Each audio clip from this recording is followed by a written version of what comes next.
Identifying. Standby one. Let's go. Let's go. You're about to experience the uncensored conversations, stimulating wit, and the thought-provoking wisdom. Bold, raw, and uncut. Right now, on the LanceScurv Show. To Brother Dave, welcome to the LanceScurv Show. The way that the climate in the world is going right now, it's very important that we hear what you have to say. I cherish every word that you bring. You're prophetic, you're a scholar, and you're made for this particular time, and your perspectives are always on point. This move that was made by President Donald Trump on Syria signaled another time period coming in. And I have to say it, it's documented, but last October, you predicted this. You told us about this. See, so I'm going to go back and dig that back up at another time and play that little snippet so the world could see, right? Now, we're not trying to sell anything to anybody or anything crazy. There are things that, people need to dig deep to help themselves, but what you're saying is the absolute truth. I welcome you. I love you. You're my brother. You're precious to me, and we need you right now. So we're going to give the floor to you. Whenever you're ready, we're going to let you flow. Whenever you're ready to open the lines, just give me the word. I just want to say, Brother Lance, I would just correct just one thing and say, no, Brother Lance, I need you and we need each other. And that's a beautiful thing about this life process. There are beautiful, enlightening, and people and opportunities that we come across through life that signify the truth of the great Creator, while man has nothing but lies about in God in which they trust. They put on their instruments of death, their instruments of debt, their instrument of death, their letters of the law are always written in God we trust. And their God that they trust and they want to have you to fear and to tremble in the presence of is not the great Creator, is not the ebbing, flowing love that has given us all the ability to have free will, giving us all the ability to create sustainable life forces and atmospheres that will be conducive to benevolent life, is not the great Creator that they recognize as the loving deity of peace. So I would always say, be careful everything that man writes with a pen, because that is not the inspiration of the great Creator. There are some that write with a pen under the inspiration of the great Creator, but it's not the great Creator. It's the spirit that is actually emulating the great Creator. It's not the great Creator. But because of that greatness that was given to us all to be equally able to develop, nurture, and have an atmosphere of benevolent love, sustainability, while man has chosen in so many forms and fashion, not all, but a significant enough of men are able to use the gift that the great Creator has given to them for evil works. And it doesn't move the great Creator's environment. It only moves their environment and those that choose to surrender themselves to that, because the choice is always yours. So be aware that man has always and is capable of lying because of choice. And that's what's so beautiful about our free will. Some of us use it in a way that magnifies and appreciates and resonates with the true nature of our existence, while others resonate in a low frequency that wants to control and own everything. And they have a appetite, an insatiable appetite that will never be fulfilled, quenched, or reach its satisfying desire, because it is selfish in nature. So I think it's very important that we start to resonate and live in a more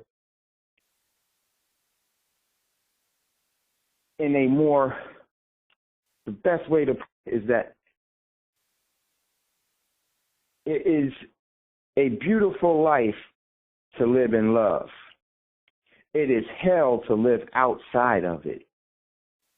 So however you choose to live in an energy that is going to sustain the overall, the true nature of our capabilities and talents to share and to be in collective prudence with one another, or one that wants to have dominion over everything that it comes in contact with.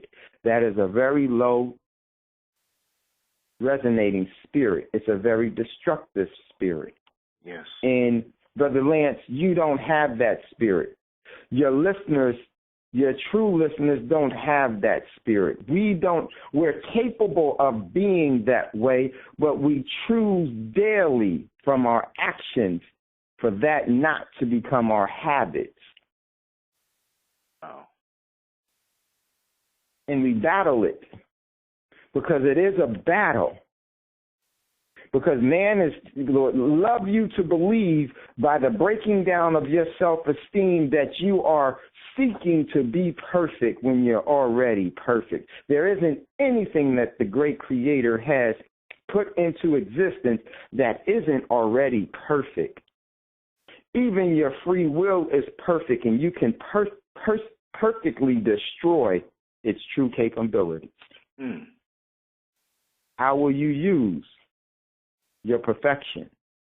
Man will tell you that you're striving to be perfect. Well, if you're striving to be perfect, you will never meet a perfect end to things. You will always be behind. You will always look for validation.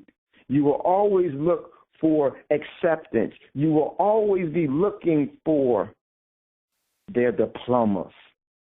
You will always be looking for their approval of your actions, the approval of your achievements.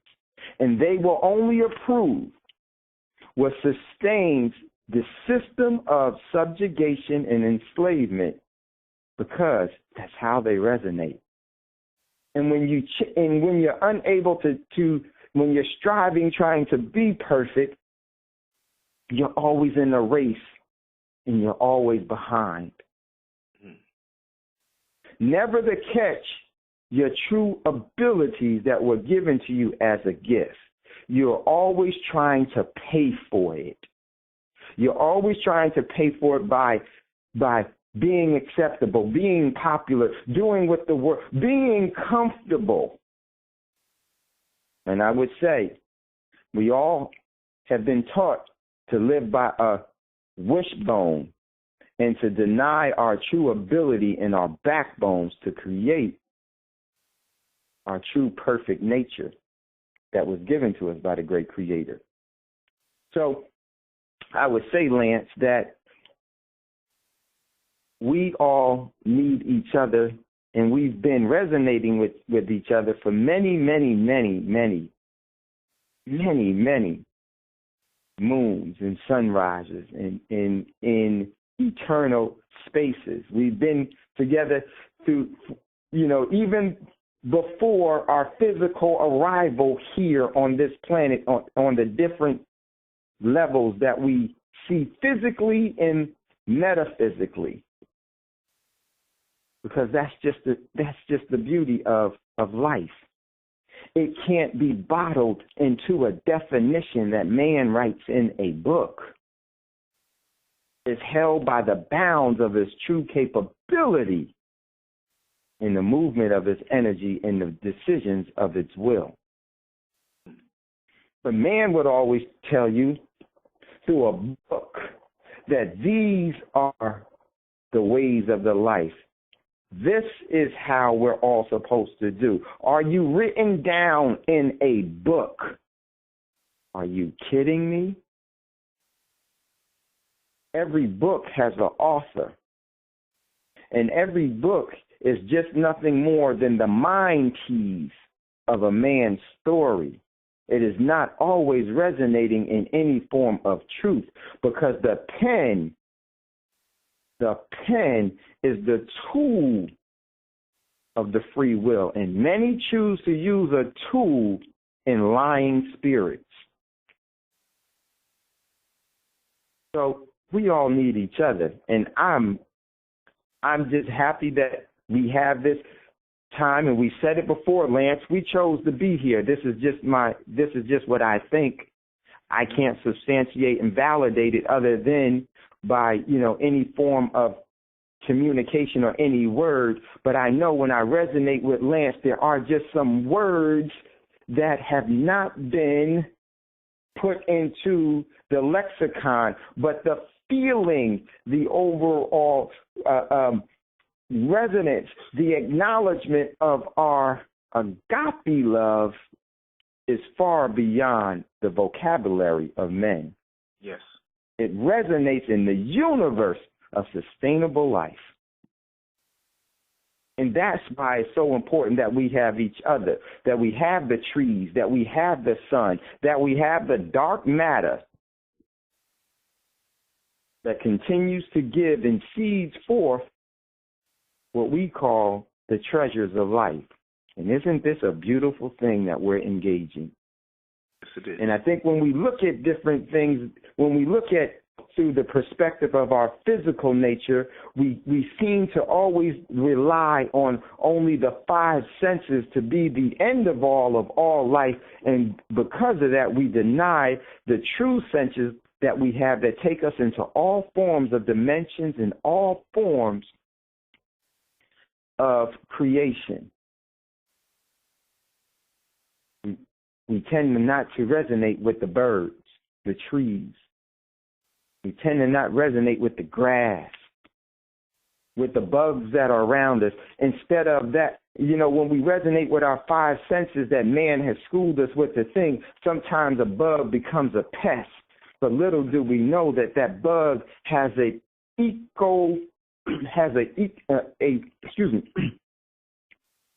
has a role in the eco-economy, the ecosystem. And because of that bug's existence, there is a contributing energy that bug has to that eco-economy to make it profitable, to make it sustainable, to make it beautiful. And what do? We have these bugs, and we say that we need to have pest control. Well, when you have pest control, you really have life control. And when you start to have life control, you have depopulation in your midst. And we don't even really see it for what it truly is. Any man that would be moving to a measure of wanting to depopulate anything that the great Creator has established in perfect harmony with the universe has an eye problem. And he wants to have dominion and control that living force that he or she themselves didn't create. So we want to have, they say, where they say, we got to get rid of these pests.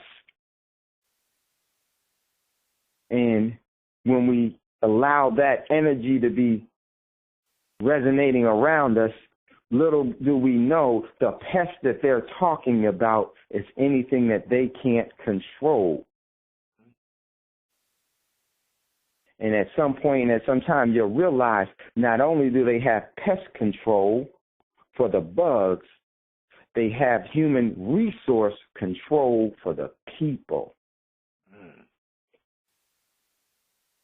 And then we walk around in a state of living hell. And it just continues to be momentumized by a destructive energy, and you start to have all foul spirits around you doing their destructive work in all nature and form. Because they too have power, and their power is of a free will.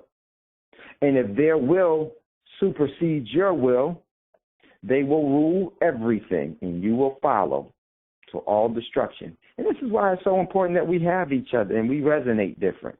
And I wanted to talk to Brother Lance and to everyone on Lance's show. And before we get into that, I just want to say Brother Lance is more than a friend to all of us. Brother Lance and all of the listeners that are here on Brother Lance's show, you're more than just listeners of the Brother Lance show. You actually feed the roots of Brother Lance's show so that he can the show can actually bear good fruit. It's so important that if you have the tree of life, so many of us think that the tree of life is supposed to give to us, but we forget about some of the most important things. What are the nutrients that are sustaining that tree of life? Because if that tree of life has no nutrients, it will bear not a good fruit. It too will become a barren tree. And all of the listeners that participate in Lance's show, it may say the Lance show, but it's really our opportunity to resonate with each other. It goes beyond the individual and it moves into a collective prudence of people that have decided to do what? To establish their own heavens in the midst of the hell around them. That is a powerful thing, a powerful, powerful thing. That speaks of warriors. That doesn't speak of soldiers. Warriors that uphold the universal truth in spite of living in a world of man lies, where man lies. And the lies of man always bring about the destruction of our true perfect capabilities. So we all are in this together, as I like to say, and those that have created this paradigm of destruction, they are all in it 100%, and I have to admire their commitment to destruction.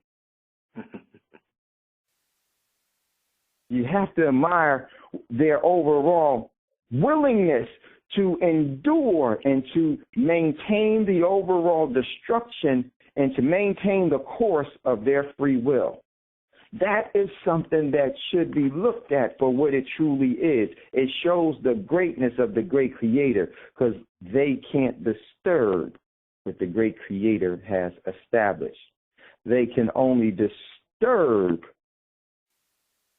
those that choose to be disturbed by them.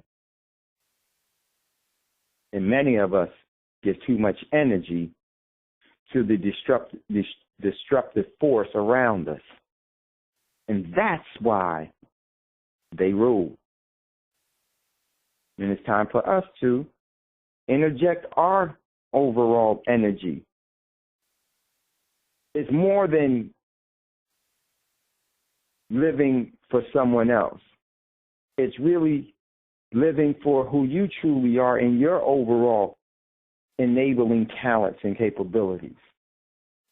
And for you to show the perfection of you and to silence the self-esteem monkey that was placed on you and that we carry so proudly. And this is why so many of us come up with different characters for every day of the week. We keep changing into different character forms because the system doesn't want you to be who you truly are. Why many of us? We want to have different characters that we fulfill in our lives because we really are been taught to try to get away from who we truly are. And I would say let's stay grounded because the way that we were created and our capabilities are perfect. So let's perfectly work together. And that's what this is all about. And Lance, your show, you, my brother, are the perfect coordinator for that. Look at what, and we talk about this all the time, look at what you do. You resonate with people throughout your day, and it's been that way for a very long time throughout your whole life. Yes. Your passion has always been not about Lance, but what Lance can work and do with everyone else. Lance is that big child that and there's something to be said about people that will remember their childhood joys and love. It's something to be said about people that will uphold that same truth of their childhood, that will not allow that to be to actually be adulterated in time. Those individuals are special because what do? They reignite and reground us to who we truly are. And that's what you all do. And I called Brother Lance. I called and I made a mistake and dialed the number wrong. Then I called and I didn't get an answer. And I said, oh, man, I'm not on FedBook anymore, so I'm never there. And so I go to get on FedBook, and it was difficult because I couldn't remember that password. Then I said, David, stop. Just resonate for a minute. Seek and reach out to Lance spiritually first before you try to reach him physically. And I stopped. I calmed my anxiety. I had to calm my fears. I had to put them back in their place. Did not allow them to consume any more energy. I had to starve them of my truth. And I sat for a minute, did a couple of other things, put out into the universe in the dark matter that I needed to contact Lance. I tried one more time, and Lance said with a sleepy voice, hello? And I said, my brother. Isn't that amazing how that works? Yes. The key is that we're never out of tune with each other. So just because we're not able to engage with our senses, that means that you can never leave each other in your spirit.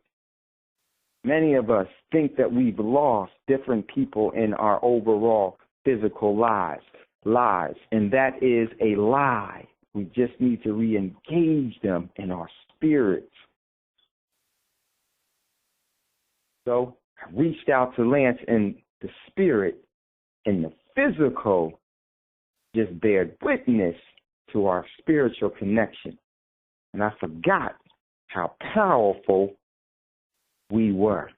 And I forgot how powerful we could be.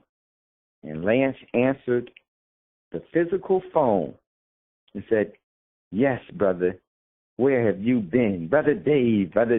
You all know the affection that, y'all know the love that Lance gives everybody. Lance is that energy that you never, ever get tired of. It is, and what I mean by it's not a tiring energy. And you have to be careful because it's an energy that we would always want to draw from and continue to draw from. But we have to remember that when we draw from it, we can't draw from an energy without giving back more than what we've drawn from it. We never want the stream to go dry. We never want to be in drought. We never want to be in famine. We always want to be in abundance. So it's something that we can share without taking away. And that's what Lance love is all about. And I'm just happy that we're here right now, and I'm happy about where we're going to be in the future. I'm happy about where we've been in the past, and our eternal journey is only more beautiful than what we can imagine. So let's imagine it to be beyond our capabilities, and it will not disappoint. So wanted to come on with you all today just to give us an idea and to show what the full opportunities that we have in the coming physical realm and what we're going to be able to build spiritually so that we can always feed the roots that bear us the great fruit. And Brother Lance called Brother Lance, and I said, Brother Lance, said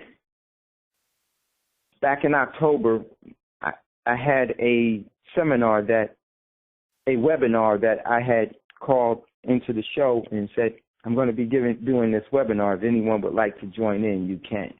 And I did this webinar back in October the 7th of 2016. It was one month before the so-called celebrity figurehead election, the selection that was going to happen, the ritual of enslavement, the continuous ritual of enslavement that was going to happen. And in this, we actually named that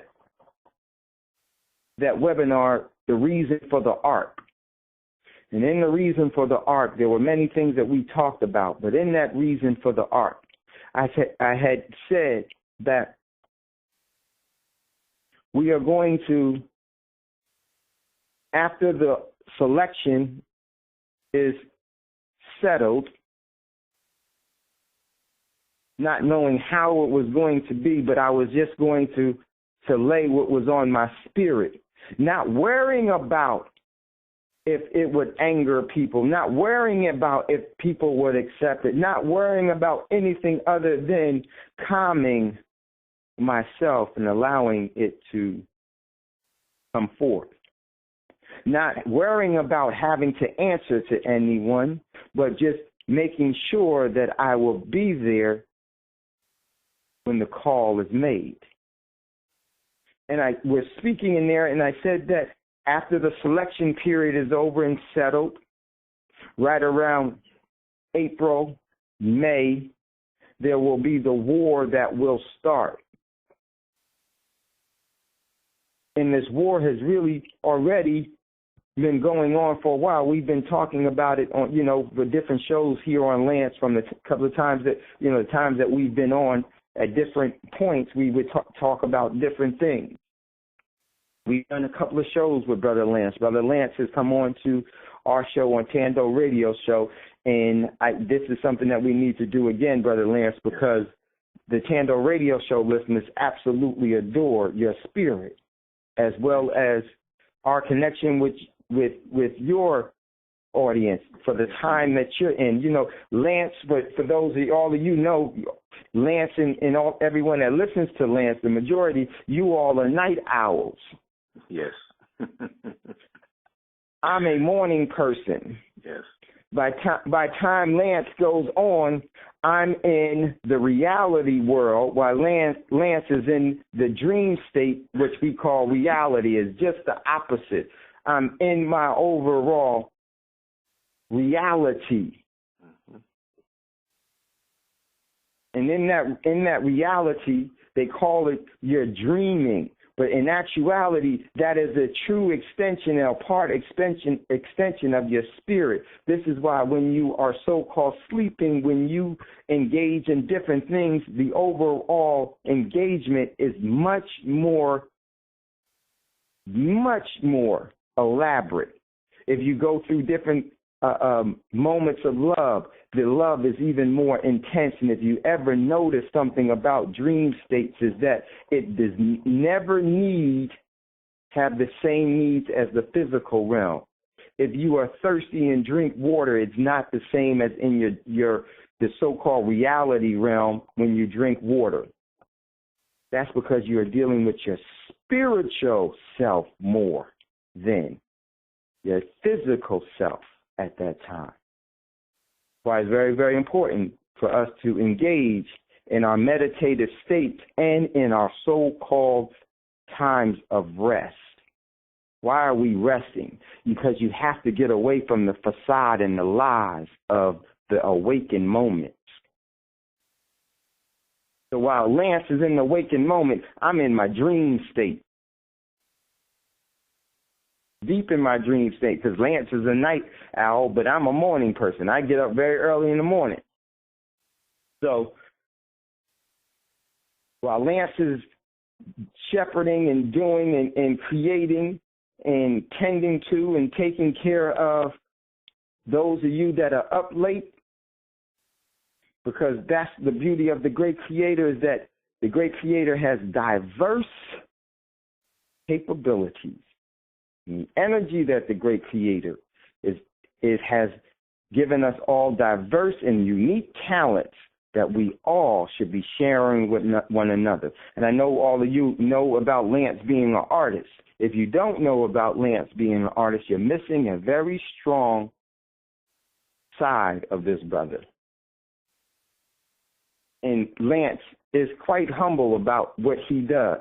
But if you haven't seen Lance artwork, you are missing out on a beautiful talent that will inspire your beautiful talents. Lance draws for you to develop. And your talents should be called upon to develop the other talents of the great people around you. It should never be about an I. It should always be about us. So, I was talking about the art, the reason for the art webinar that we did, and I said that by April and May, the war will be very prevalent to everyone. And lo and behold, what do we have on the anniversary of World War I? You have the start of what some people will classify as World War III, but I call it GNW1, Global Nuclear War I. Even though the overall engagements of nuclear weaponization on this planet is not new, and it goes far beyond the U.S. terrorist bombing of dropping a nuclear device on the people that happen to live in Japan. That is not the first time, nor will it be the last time that nuclear technology will be used to weaponize it, to be used as a tool of weaponization against people and all living things. Happened many times before throughout human history, but see, what they don't want you to do is to recognize what they've been doing for a very long time, because then you will see them for the little, small, insecure being that hides behind a curtain. They don't want you to pull back the curtain and to see how small they really are. So they only want you to regurgitate, remember the lying controls, and to recite the overall spirits of destruction that they want you to be in seance with. So this nuclear technology, and we're about to go into global nuclear war I, and I say it that way from the recorded history that you can research now. This will be the first time that in this era that there will be a nuclear exchange between countries. And this is why I call it global nuclear war I. Said that was going to, you will see that will start in April or May, after the selection period has settled. And lo and behold, on the anniversary, as we said, on the anniversary of World War I, you had the re-engagement because these people do everything for a reason. There is no coincidence with them. But we mildly walk around our lives in a state of ennui, thinking that it's just a coincidence.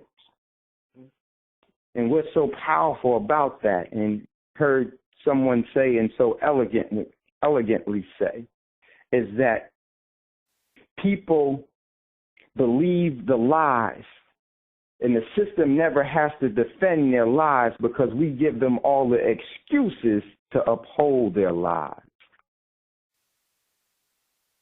We give all they don't need to lie because we give them all of the excuses to maintain their lives. And that is so true.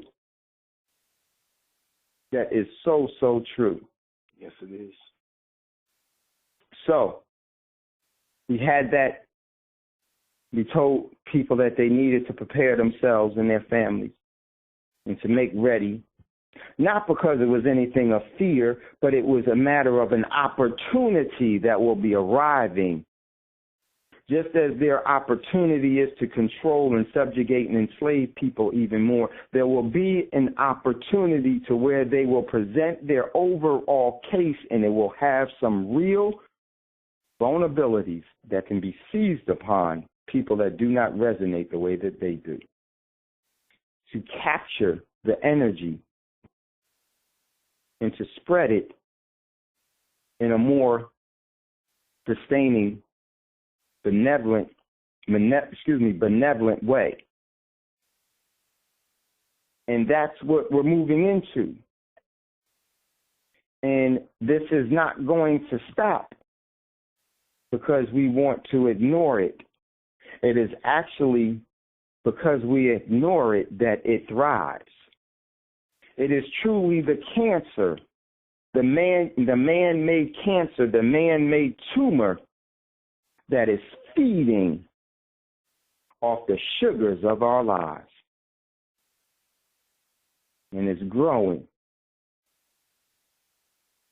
And it's growing until it will consume the host. And it will even consume the host until it destroys the being that it has attached itself to. And it will consume until it destroys its host and then destroys itself, because it is just doing what it was created to do. It is in its perfect nature. And for it to be out of its perfect nature means that it will not consume the host even to consume itself. And that's a good example because we are not doing what we were actually intended to do, but we are doing what we're capable of.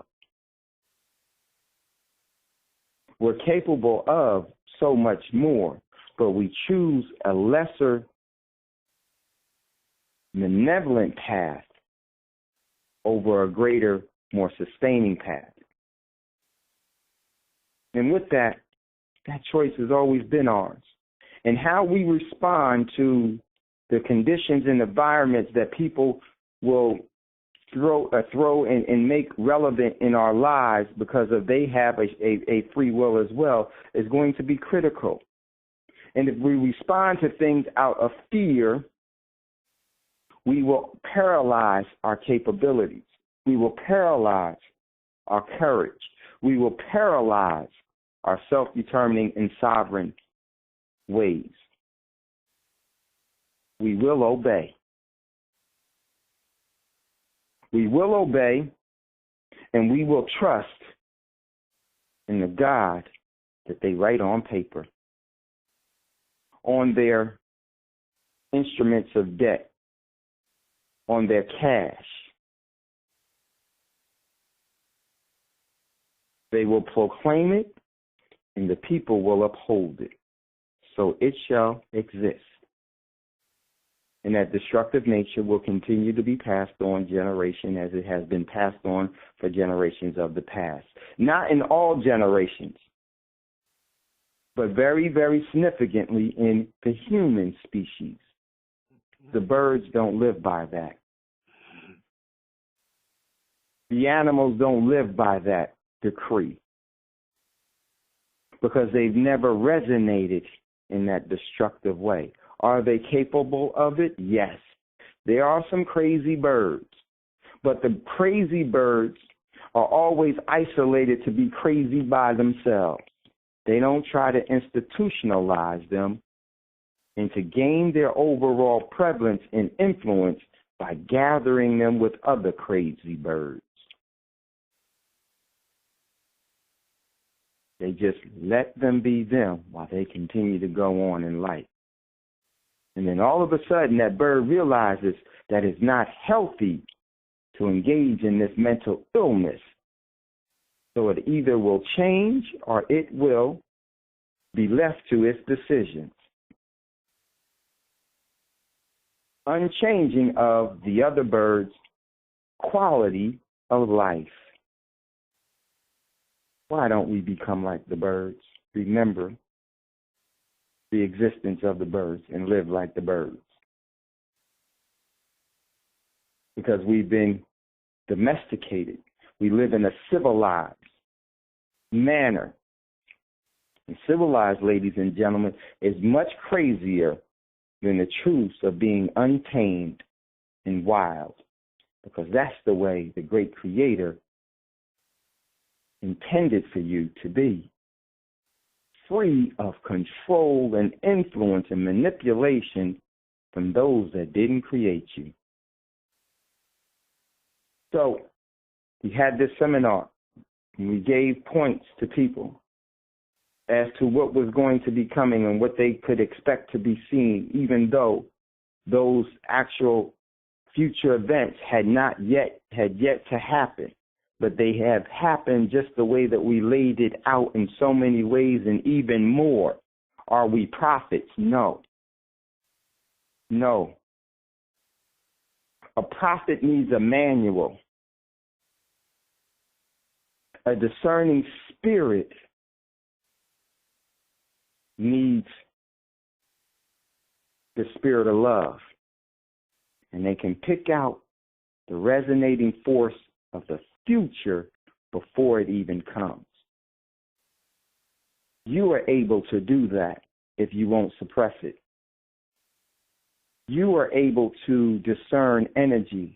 That's your natural capabilities and talents.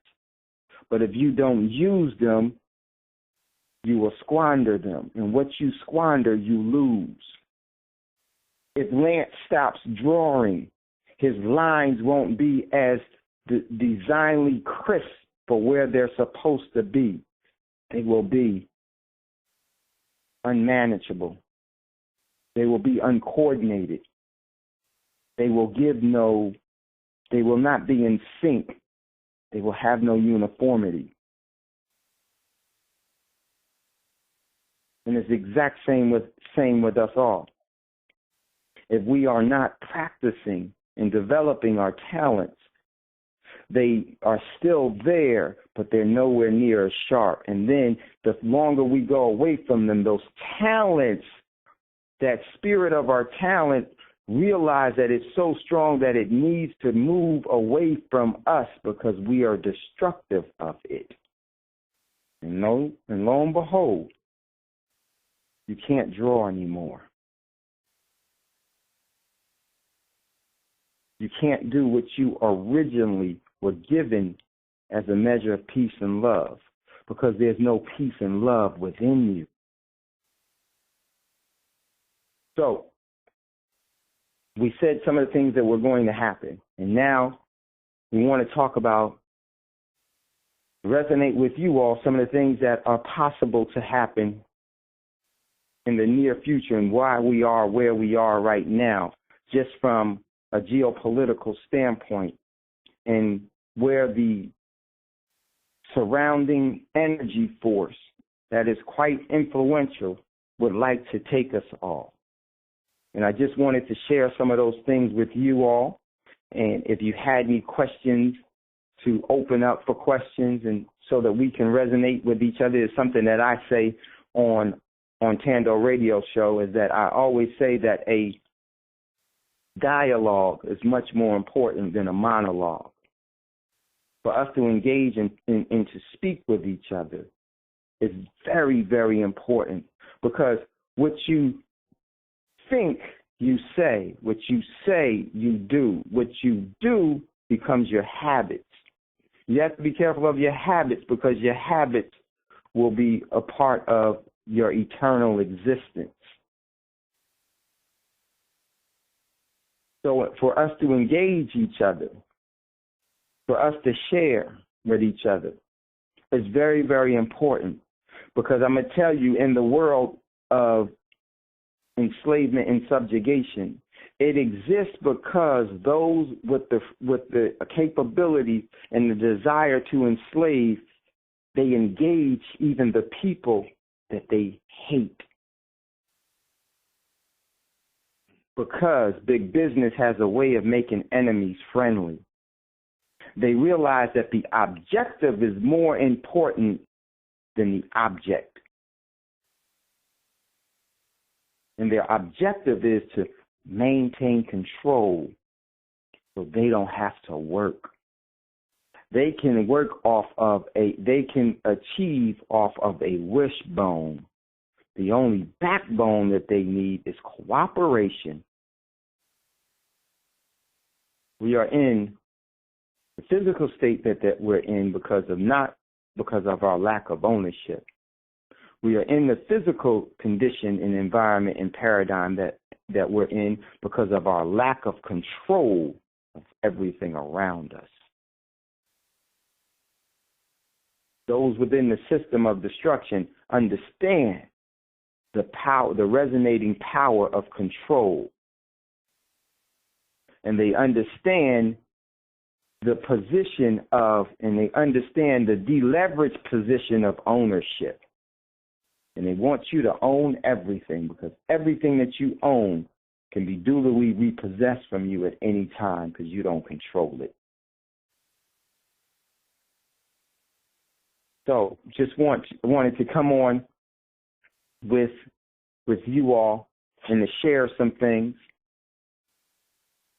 so that you can decide to do things that are more appropriate for yourself, your family, and our overall community. That will solely be up to you. And I've met there are some of you that have reached out to me from Lance's show, and I consider you dear, dear spirits. Know who you are. I appreciate you all so much. And my brother Lance, even though Lance and I have never met, and that's going to change, yes, we are definitely going to meet each other. Currently have a project that I want to work with Lance on, but everything has a process. And I never, ever try to get anxious about anything. I allow the process, because the process is the most beautiful treat of the recording moments of developing something into full maturity and fruition. The process. Many of us don't want to have the process. We want to have the outcome. I don't want the outcome, because I already know how everything will turn out. It will be just fine. I want to enjoy the process. So, where are we now? Definitely in my looking at things, we are going to actually engage in America being the so-called corporate state of America to be dissolved. And soon enough, there will be the untied states of America instead of the United States of America. And in that untying state, and within that bankruptcy, this is why you have a celebrity figurehead president that is a bankruptcy expert, was selected for that So it was giving you in giving you the message as to what was going to come. One of the things that this system does is that they'll tell you what they're going to do before they do it, if you would just only learn to listen. It's very important that we listen so that we can discern what it is that is in the environment, what is in the paradigm, the energy that is around us and before us, so that we can decide which energy is in our best interest and what energy we need to avoid and what energy we need not to be in relationship with. We are currently going to be going into a corporate dissolvement temporarily. Because one of the things that all empires fall, but in actuality, in their falling, their state of their downfall is more powerful than when they were erected. Because it allows them to be broken down, to be put into a new seed, to actually be spread, to germinate and grow even stronger again. In order for you to be bigger, you must first understand the art of being small. In order for you to be a winner, you must first master the art of losing. In order for you to be wise, you must understand the important state of first being a good listener. So, we are going to go to the so-called corporation of the United States is in receivership. We've been saying, we've talked about that before. And they're going to dissolve the United States so that it will later be reborn at an appropriate time to uphold the paradigm of human enslavement. And human enslavement does not just engage enslaving human beings.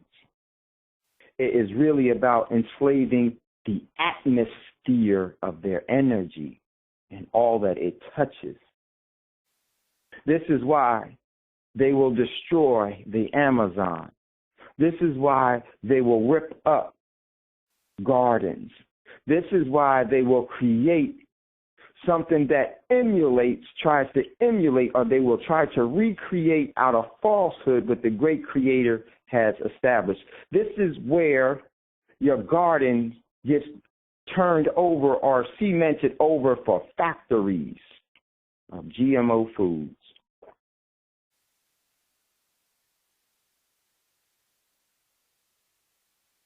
So, and what I'm seeing is that soon there will be the untied states of America. And that's going to bring about a very capable opportunity for all of you to be able to leverage this untying of the United States into the untied states of America so that you can properly position yourself so that you will be in positions of control as you walk away from the pitfalls of ownership. One of the things that the system has taught you some keys to their overall success. And they say the key is to own nothing and to control everything. But these words of wisdom, even though they are used in a destructive manner, are still very wise. It now only matters in how it will be applied.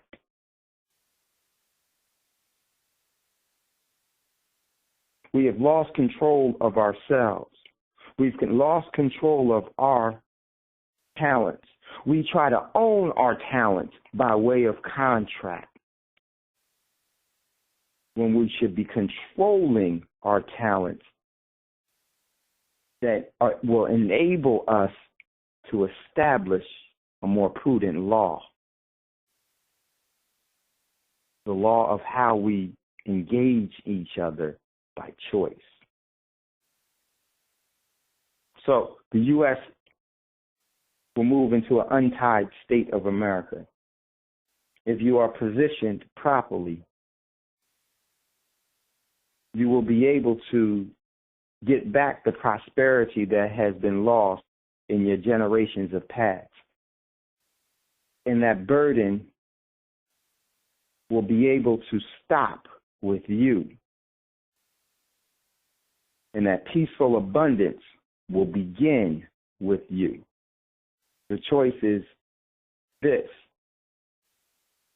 Will you have the fortitude to work for it? Will you have the fortitude to be disciplined to create that environment? Will you use your backbone instead of a wishbone? It's more important to make it a reality than it is to dream about it from man's vision of dreaming. Because I've said it before, dreams have a way of becoming nightmares, and nightmares have a way of becoming reality. So there's great opportunities. And what I want to say is that how some of the things that you can see that are prevalent in the untied states of America, first time ever in history where you have people, that's an appropriate way to put it. The first time in our history where you will have people in Europe within the EU, the president of the EU saying that maybe it's time for us to dissolve the United States. This is what has been said. Countries are now saying maybe it's time for us now to sanction the United States economically. This is what countries have been saying. On March the 21st, Iran dropped the dollar completely. This is why you have all of a sudden the engagement where Israel is now bombing in Syria and the overall move to run at those countries is coming to full fruition. The U.S. invaded Syria officially in March and in February of this year, but you didn't hear a peep out of it in mainstream lying media. And just before this overall so-called attack that they've engaged in, if you know how they work, knew it was coming because they had pre-positioned the mainstream media in strategical places throughout the world, particularly in the Korean Peninsula and in Syria. And they got characters to go before the camera. I'm going to just say this. There's one lady on the Cerebrally Naive Network, and you can guess what that acronym stands for. Mm-hmm. The Cerebrally Naive Network. Just think about Cerebrally Naive Network, CNN. Wow. They actually have an individual that's always in character form. And this individual operative is so mentally deranged that she always is on cue with her character. And what does she do? She even wears a costume because they realize the power of the camera and the imagery that brings. They're able to develop a subliminal message that is more powerful than them just speaking what they want you to think. This is why that movie, Get Out, is so popular. It's so popular because it is a part of the MK Ultra program. This is why so many people were saying this is such a good movie and everything else, and they've been saying, well, what is this movie about? And they didn't really think about what the objective of that movie was. The objective of that movie was to hypnotize you. Mm-hmm. And it did a thorough job. I don't go to movies. I happened to allow myself to go to that movie because one of the things in the Book of Five Rings says, allow yourself, commit crime, allow yourself to be captured so that you can escape, so that you will see the power of you. I allowed myself to be captured. I committed the crime of going to watch their overall seance and their overall magic tricks. I allowed myself to be placed in that. And what happened was I committed that crime, that violation, and it captured me. And I was the only one out of that full theater to get up and walk out on it. Because it was bullshit.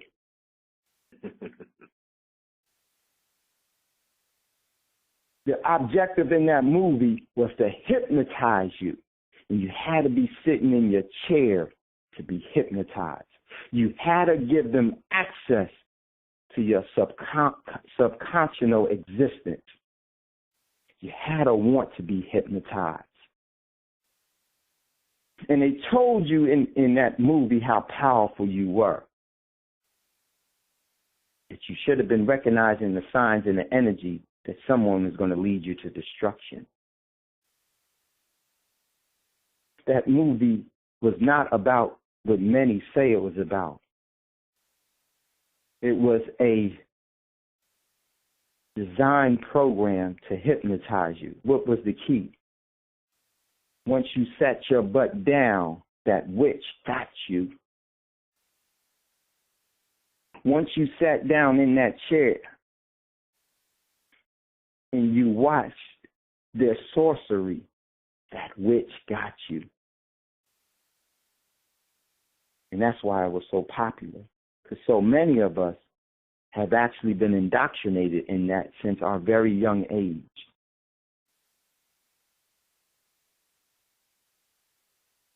And why is that so important and popular? Why is that so necessary in today's world? Because they realize how strong you really, really are. And the darn movie told you what to do. Get out. So what did I do?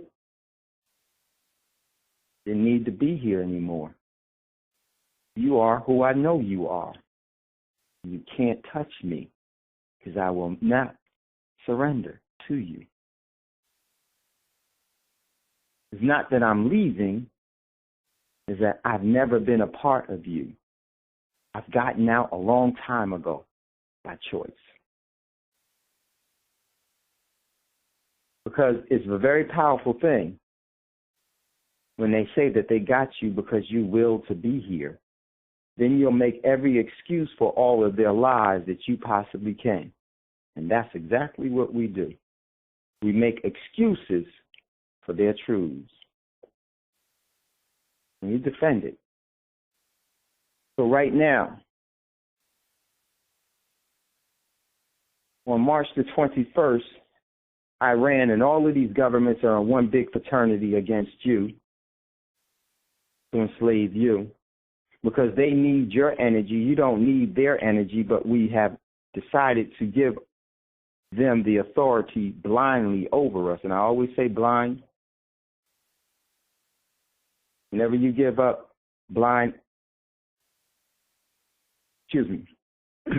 whenever you give someone blind authority, that's the first step to genocide.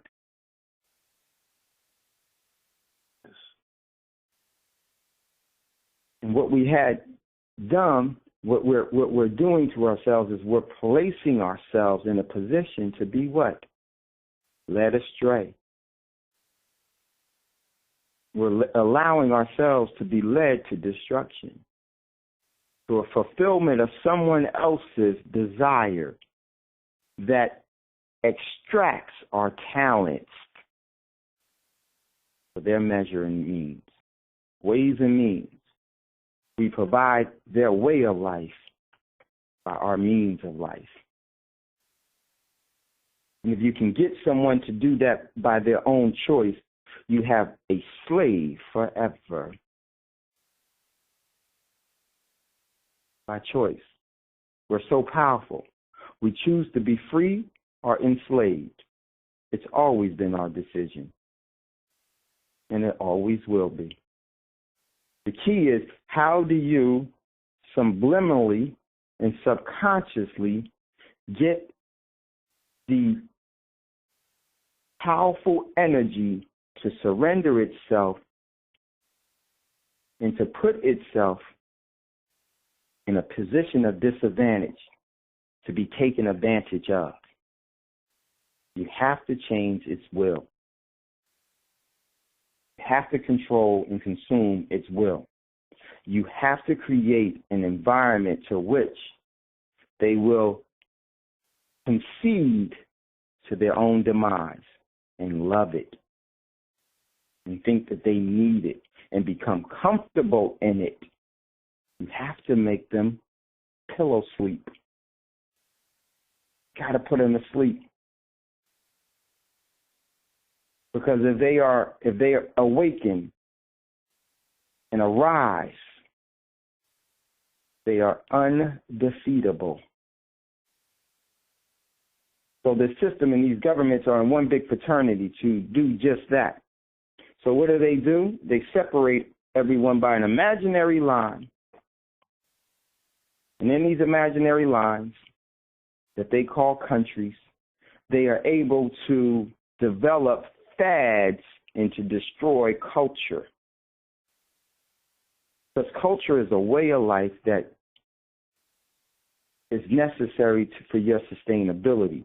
A fad is something that is temporary to deceive you into consumerism, where you consume yourself, not even know it. So as I was saying, these fraternities are working together. And what they do is they allow one empire to rise, and once it gets to the top, they realize that they have to get it to the top, and everyone will be looking at it with a gloomious eye of envy, and they would want to see that actual country fall because of the way it has been engaging in relationships with everyone else in the world, taking advantage of everyone else in the world. And what happens, everyone will be looking at the overall country, and they won't be looking at the objective of the methods. We don't look at what the objective is. We just look at the end result. We continue to be puzzled about what the heck is really going on. So now, the untied state of America has to happen in order for the system to remain relevant. And they're going to bring up a new country. They're going to have a new beacon of freedom. And they're going to dissolve here. And that overall new beacon of freedom ain't gonna be here in my good American school English. It ain't gonna happen here. They're gonna bring back all of the jobs to this country because those actual jobs went off to other countries to exploit those individuals in those other countries. They're going to bring them back here so they will fully exploit you. Oh, there's going to be plenty of jobs, but they're not going to pay you nothing. The sweatshops will be here.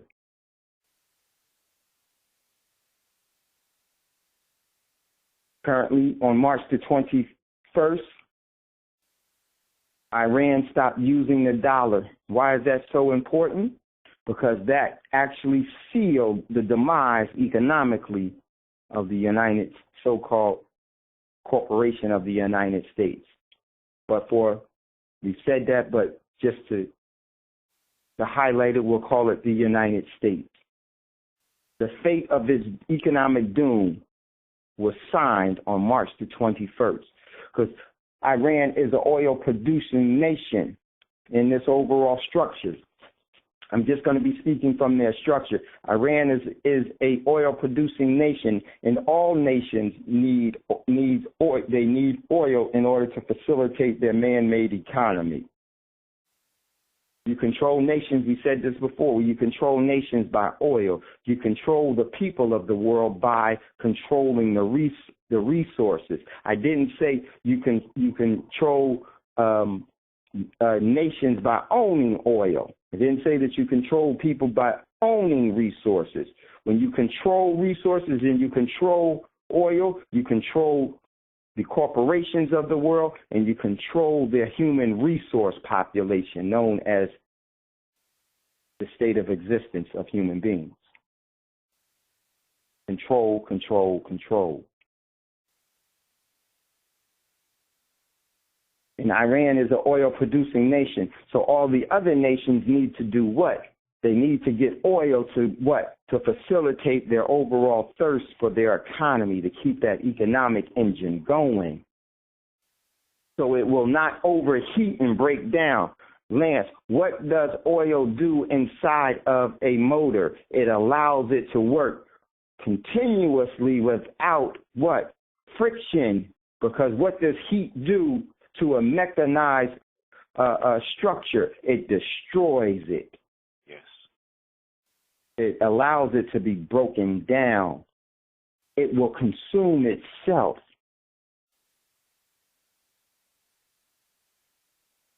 So Iran is an oil-producing nation. When they dropped the dollar on March the 21st, it calls for every country that needs oil to do what? Drop the dollar as well. And it's a perpetual domino that will end up to where everyone here will have more cash than they ever had before in their lives, but they won't be able to buy a darn thing with it. Then you will see how worthless it truly is. What you see in Venezuela will be a mere check, welfare check that has been missed. And I'm not talking about the welfare of what has been commercially put out. I'm talking about the welfare from the umbilical cord of destruction that man has laid to you to think that cash is money.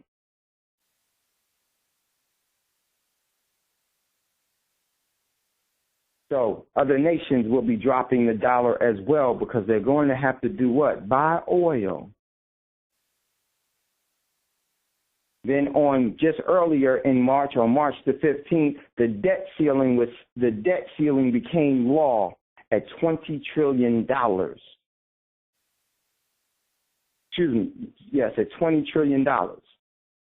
Meaning that it can't be raised. So now they have this so-called health care debacle and all this everything. What that really means is that's going to be their overall plausible deniability to have a government shutdown, ladies and gentlemen. Oh, they're playing everyone every which way. Austerity is going to be coming here like never before. What you see in Venezuela is going to look like someone dropped their lunch money compared to what's going to be happening here. You will see a first world nation go to a fifth world nation. It won't even be a third world. And I would say for those of you that think that that's not possible, why do you say that? Because the reason why you say that is because you think America is wealthy. But all of America's so-called perceived wealth is ill-gotten. It didn't create it. It stole it all. And it's stealing from you, and you're upholding it by having cash, cream, rule your life. Cash rules everything around me. We're killing each other for cash. And it is nothing more than a facade and a trick of wealth. Soon enough, those that hold the cash will see that you've been had. Because you can own cash. But just by owning cash, it is not a measure of wealth. I always say, in our business, in our precious metals business, I advise my clients, the measure of wealth is measured by the assets that you control, not the cash that you hold.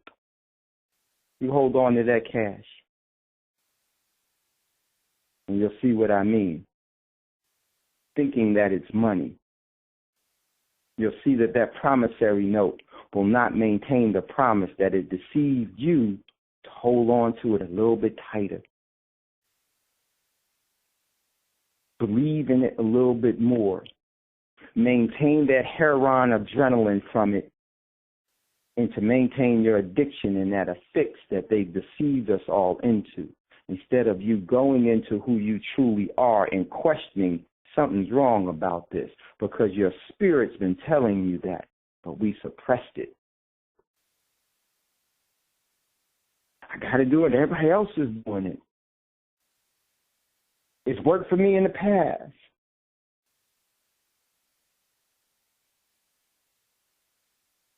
All currency returns to its intrinsic value of nothing. And usually when it does return to nothing, the people that are holding it returns to nothing are surprised at their overall condition and demise economically. They realize something very quickly. They've been working for nothing. Harriet Tubman said it best. I freed thousands. I would have freed thousands or more if only they had known that they were slaves. So, the debt ceiling was sealed on March the 15th. It became the law. And the U.S. government only has roughly, in the means, give or take, $300 to $400 billion when it's using for $85 to $90 billion a month. You do the math. That ain't long before that's gone. This is why you see so-called the cuts in different things, but they want to increase the overall military budget, because when a bully can no longer bully the rest of the world, they only go to the only option and the only play that they ever had, and then that is to fight. But see, the world is ready for that. The U.S. ain't the only nuclear power anymore. And the overall nuclear technology that was brought to you in modern times by the Oppenheimer family, the Star of David, the same Star of David that flies in Israel, that has nothing to do with the biblical David of the Bible. The biblical David of the Bible didn't have no star. That's David that's David Oppenheimer of Prague, the rabbi of Prague.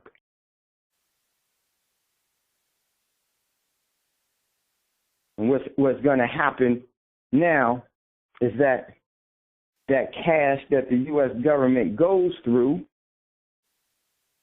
is not going to be rejuvenated and not have the same purchasing power that it had when it was first created. And all of these countries are going to be dropping the dollar, and that means that all of that M2 money supply is going to be flooding back into the United States.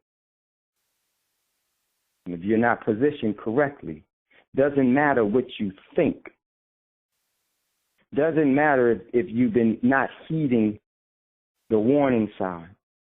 Doesn't matter what you've been ignoring. You won't be able to ignore the consequences of reality. Just like it caught the people of Venezuela off guard, for those that didn't know. People in Venezuela had a higher standard of living than you have. And it was taken from them because it was all based in a piece of paper. It was all based in a promissory note.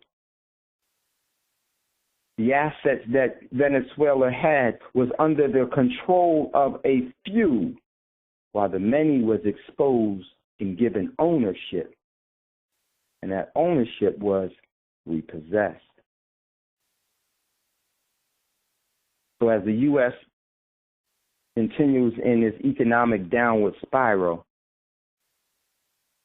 it will do the only thing that it can do, and that is to cause a fight that it has already lost.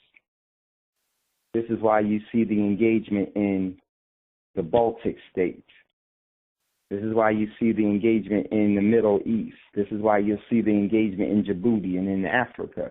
This is why you'll see the engagements in South America. This is why you'll see the engagements in Asia. you will see the engagement of all of the trade routes. The old Silk Road is being reestablished. And the old Silk Road had nothing to do with the transfer of goods by way of control of what you call America. They're going to reestablish that. And when that happens, ladies and gentlemen, everyone here will be important to energize the prosperity, the false prosperity for the rest of the world and the new empire and the new beacon of freedom. I have my suspicions as who that new beacon of freedom is, and you pretty much can see, if you've been keeping up with what's going on in the world, who determines economic and geopolitical direction in the world right now.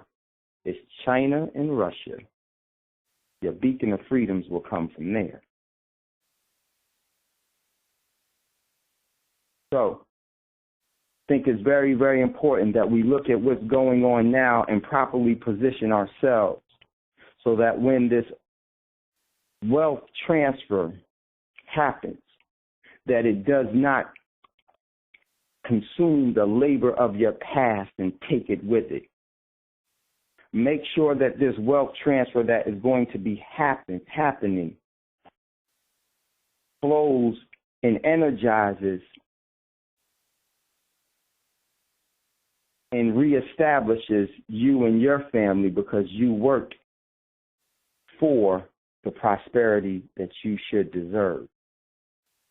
And if you give up ownership and understand the importance of control, it has to acknowledge you. It will assure your free will. Your free will be assured. So this is what I wanted to come on to speak to you about with Brother Lance.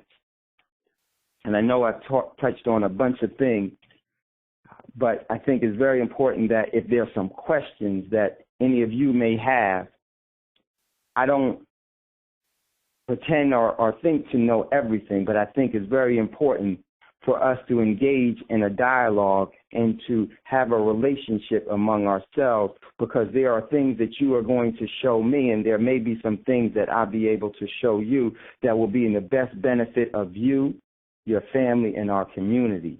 And if there's some collective prudence that we can establish in that, why in the world wouldn't we? Haven't we seen the examples of how powerful that would be when people that come together that with a benevolent agenda, how successful they could be?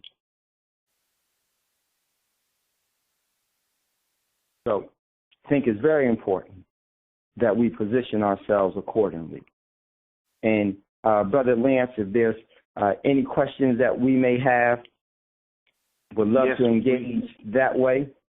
Yes, and I'm sorry. Go ahead.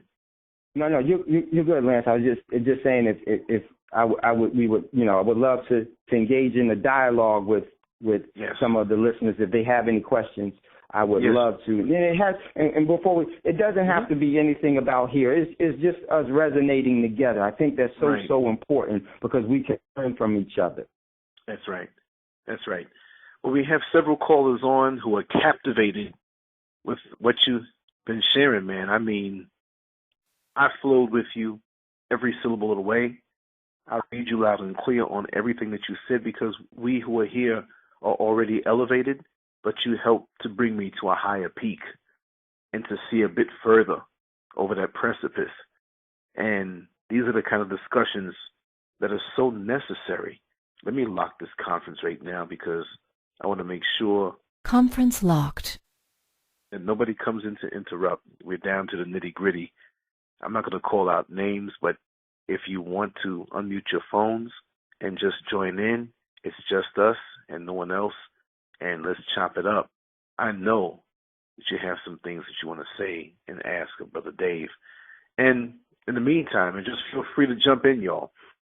In the meantime, what you started out saying earlier on touched me so much about the talent, about being in the right place and not going above our talent and our gifts it touched me because at where I am right now, I'm right on point from what I feel, but there's a feeling sometimes that has been creeping up on me that I'm not doing enough. And it's really been bothering me because I haven't been drawing as much and I'm setting up to do so. But what you said, man, really, I was fighting back tears over here because it came straight from the Creator. And I'm not saying it to butter you up. I was upset earlier.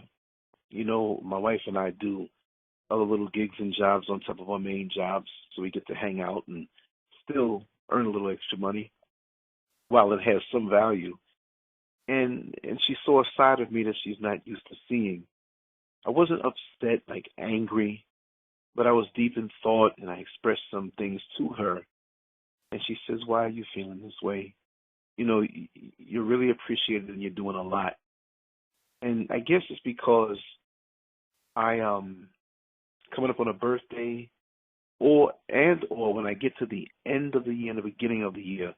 The beginning of the year, I like to come out swinging. I like to finish the year strong. I like to be strong in the middle of the year. I like to be strong when my birthday's there. Every day that God gives me, I have to accomplish something. And not even for me. You see, not even for me. If it's just to reach out to somebody, speak to them and encourage them, or motivate somebody, or just leave somebody in a better place. And for some reason, you know, I realize that the negative forces will take the things that you have as a gift and a talent and the very things that are good about you and use them against you. Have me thinking I'm not doing enough. I always want to push and do more, but to have me thinking I'm not doing enough. So what you shared with me came directly. It's phenomenal how things are.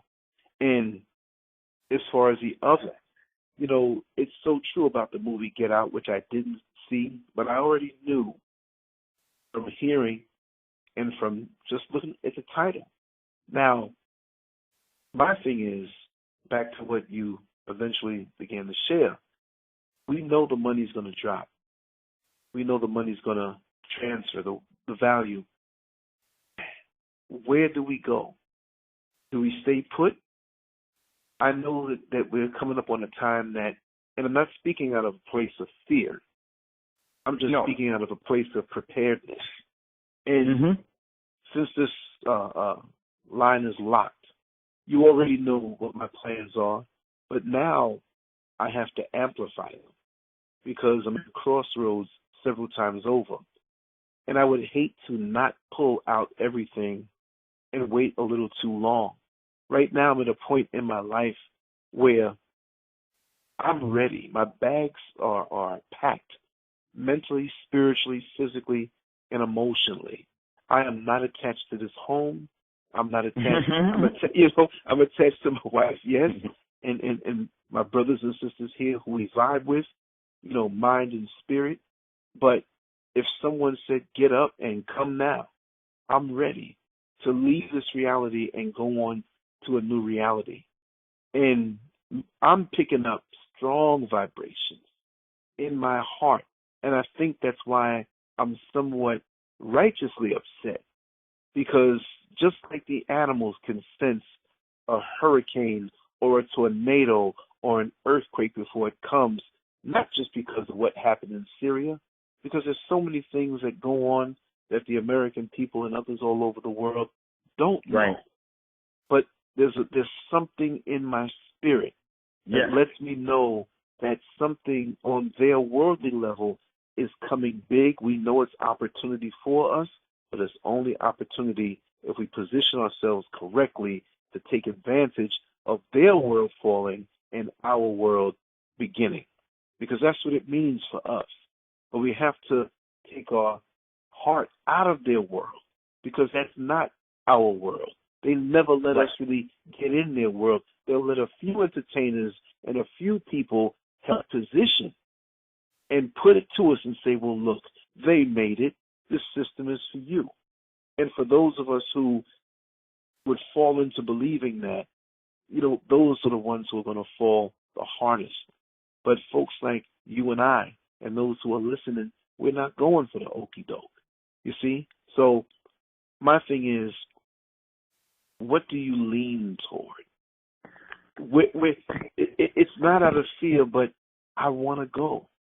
I want to leave this country. I can do what I do elsewhere. I'm just so ready. I am through. And maybe it sounds desperate, but it's like a feeling in me to say, hey, brother, look, spin the globe and just put your finger on the map. As long as it's by the equator somewhere and not in the ocean. Right.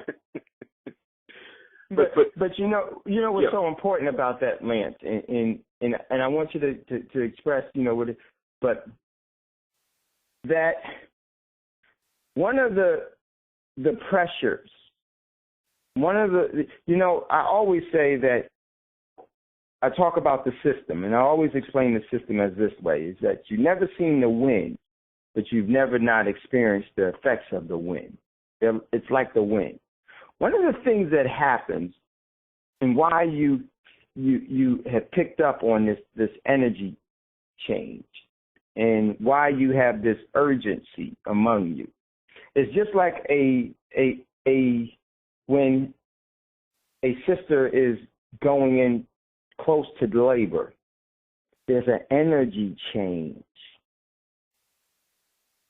And even though they may not be able to see or be in the physical act of labor, but the process of the labor has already started, and it is getting the body ready to be able to endure the stresses and to be able to harness the energy that will be necessary to birth forth that life.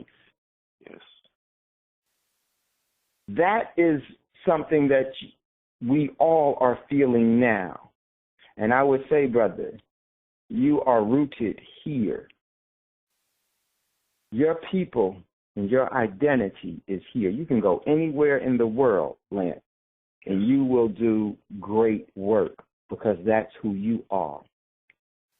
But right now, that urging and that connection that you feel to the energy change, and just like you said with the animals, they stay in tune to the frequencies of the planet.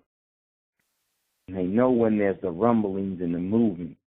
We do too, but we've been taught to suppress that, and we have to have a scientific, educational, textbook procedures that's followed.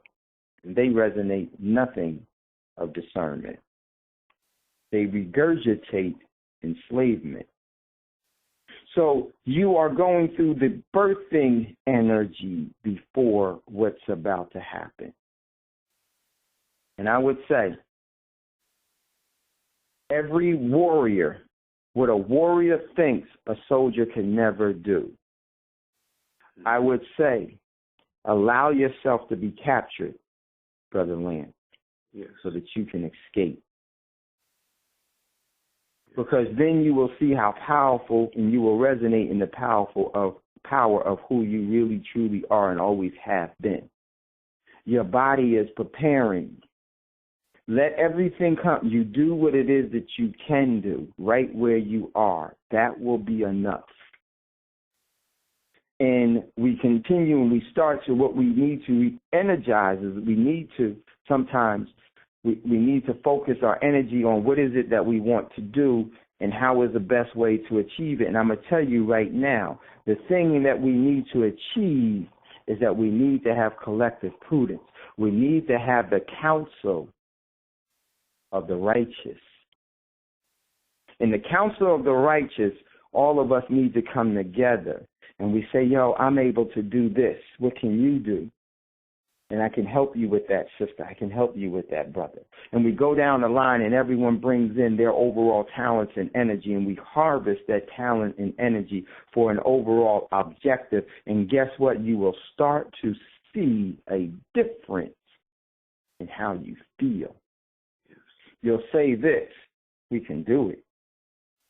When you are by yourself dealing with things, it's very easy for the energy, for the wind to be put forth by the system that will attack you, and it will come and it will attack you to say,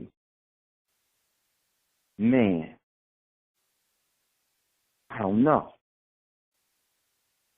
if I could do it. Mm-hmm.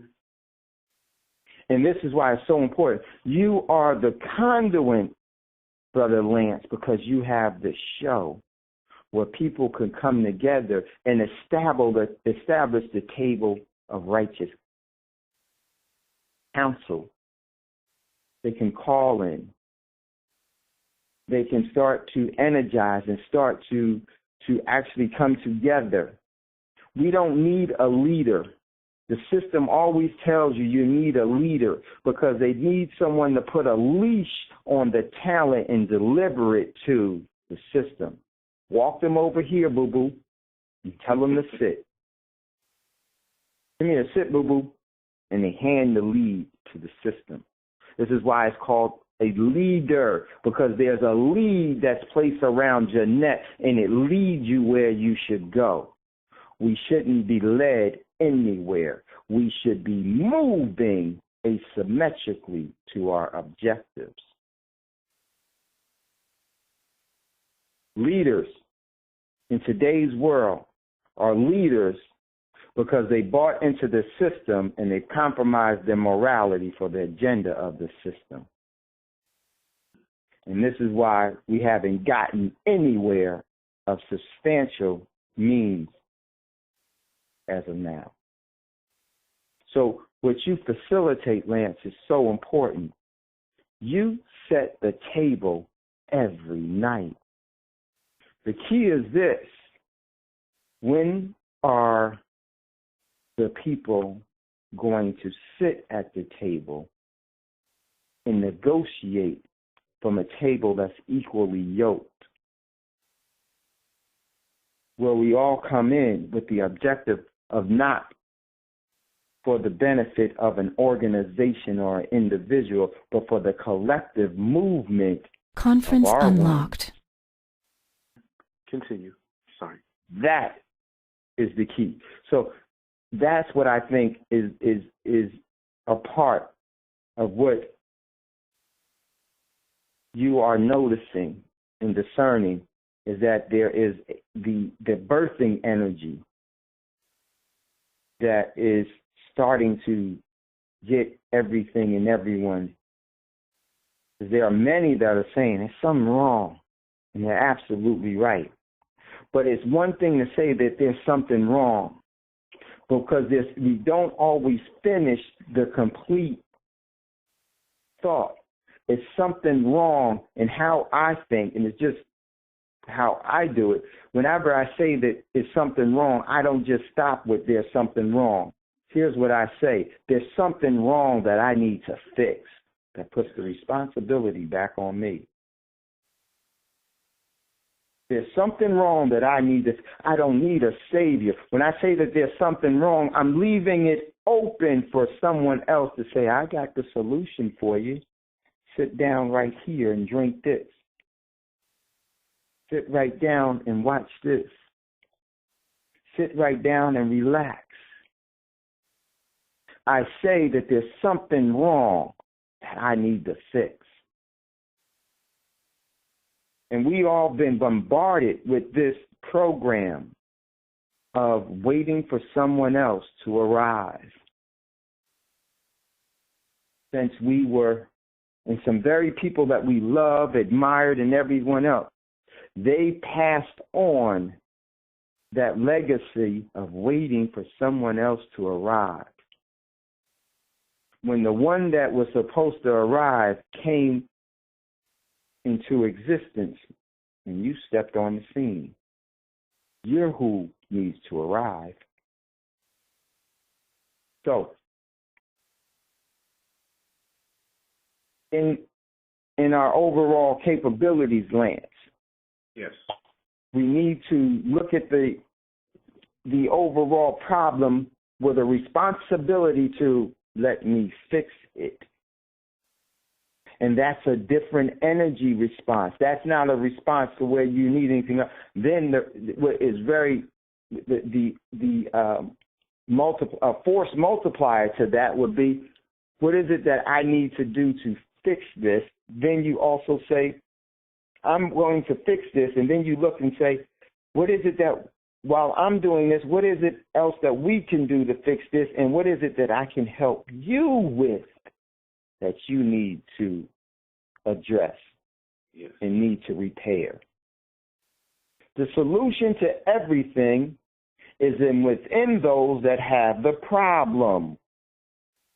The solution to everything is within those that have the problem. And it should be mitigated by those with the problem. And we all know we have a problem, but we always stop with recognizing the problem. We don't take ownership of what is it that we need to fix. So it's a very natural thing. It speaks volumes to who you are. It speaks volumes to our true capabilities. We recognize this. We completely recognize this. And one of the things that we always have to remember is the process.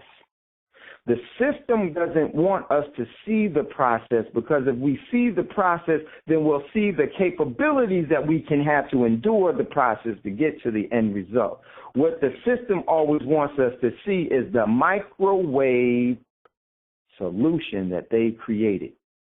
Oh, here's the problem. You can't do this right now. Oh, you can forget about it. You're lost. You can't. You're never going to do anything. You're this. You're that. Oh, you're not here right now. Oh, since you're not here right now, then that means you're unworthy. And then what happens? They are seeding a spirit of self-esteem that will destroy your true talents. You don't need self-esteem. Your esteem is yourself. It can't work the other way and it be fruitful. It can only be destructive. It's just like if an element energy moves in one direction, it can easily become something that's beneficial to something that's poison. If you're in retro, depending on what you are, you can be a poison instead of being something that can be beneficial. So you don't need self-esteem. You have the esteem of self. And that's where your overall solutions lie. But see, it's not microwavable. It's a process. And that process is beautiful, because within that process, you learn different things that you have been hiding from yourself in your talents. Yeah, go on. I didn't know I could do that. Yeah, because you've never got down here to do it. You've been on the wishbone program. Now that you had to put the backbone into it, you didn't even know that you could do that. You had no reason to do it in the wishbone program, so you didn't do it. So I think that's a natural process, and it's a beautiful process, brother. And one of the things that I think is very, very important is that in your form, and Lance, your form is so important because it gives the people an opportunity to resonate with others. And by resonating with others, a lot of times we're able to capture and control our monkey mind. Mm-hmm. What is our monkey mind? Our monkey mind is that one that turns all around in self-doubt, and it just goes and takes you in all different directions that are not healthy. That is because you are constantly bombarded with mutilating subliminal messages that create a monkey that jumps in your mind. And this is how you have mental illness, because just like your body can catch a cold, your mind can catch one too. Indeed. And that monkey mind needs to be tamed. And every time it raises up does not mean that you are subject to it. It means that you're capable of being subject to it. Once you give energy to that monkey grows. And that baby gets heavy. So, very, very important. I'm glad that we are in this process, because what we're going to be learning in this process is just how strong you really are, just how capable you really, really are. We may not always need to know where different things is going to know, but the only thing that we need to be focusing on is producing the energy to get us there. That is something that we can easily do. Said is easy, didn't say it will not come without challenges. So it speaks volumes to you, Brother Lance. And it speaks volume to our overall responsibility to one another, because there are people, there's a powerful thing that you do. You go before the people with information, and people actually resonate with you. It's a very, very powerful position. And one of the great things about you, Lance, is that you realize the overall responsibility. There's a reverence that we need to have for our responsibility. It's not a control that we need to seek. It's a reverence that we need to have. That responsibility, we need to reverence that responsibility to tame our temptations. And what do, Brother Lance? You share it. Such a beautiful, powerful thing. You share it. So I'm glad that you share that with us, brother, because then now that dialogue that we had, we can talk about it, and I can learn from you. I learned from you that it's okay for me to have those anxieties, the same ones that you have, but it's my obligation to what? To suppress them into a meaningful way. To engage that energy and to engage that in a productive way. And see, I'm going to tell you, they say that there is no such thing as a dumb question, which is very true. But I'm going to tell you, stupid people do speak. And I say that for this reason. People already know their overall how they resonate and what their intentions really are. If you're not sincere, people that are sincere will be able to read through that very, very quickly. Very quickly. So, Lance, when you're speaking and you're talking, it's sincere, and everybody can resonate and tell that. And they live, you engage in a sincere engagement that they have to endure, every day. And so it's encouraging to know that you got to go through these things as well, because this system has so destroyed our esteem of ourselves that now it created a new monster known as the monkey of self-esteem. So, brother, when we share things personally, that we, what you shared personally, you help someone that you have yet not met. You help someone that was listening to this show. And we all always need to see the effect that we have on people. We just need to be committed to the reverence of the responsibility that we have to the people. And I would say be careful of that as well. Remember, the people allowed Malcolm's wife, Betty, to be impoverished after Malcolm gave everything for the people. So don't live your life for the people as well, because they will exploit and use you too. They can't help but do it. They've been taught to do it. And it's easier and comfortable to do that, Lance. There's a responsibility that we have to our obligations. Yes. And you resonate with people that understand are sincere in you as well. It's very easy. One of the things that we always got to be careful of is eating the fruit and not feeding the roots. Because many, many people will go to a tree that produces fruits and will just pluck from it until it's completely barren, so they consume everything, and then they will come back and say, something is wrong with that tree. It's sick. Mm. Yes, you infirmed it by your greed. So true. Wow. And because you never stopped to feed the roots, the tree stopped producing fruit. And most of us will say, well, that's somebody else's responsibility to feed the roots. But you didn't say that when you went over to pick the fruit, did you? You said that this is for me.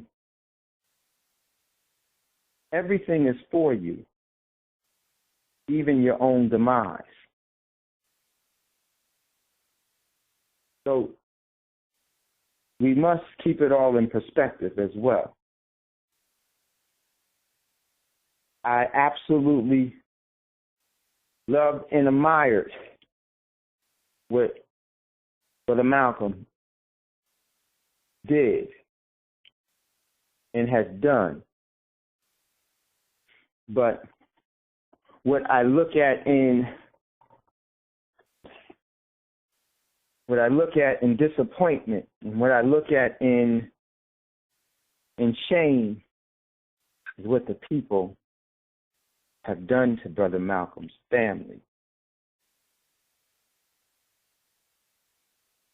I always say that you have to be careful of the people that will expect you to treat them like Jesus, but they will kiss you like Brutus, or like Judas. Careful of the people that would expect you to treat them like Jesus while they kiss you like Judas. And that is no knock on any person around you, Lance, but it is a reminder of a truth.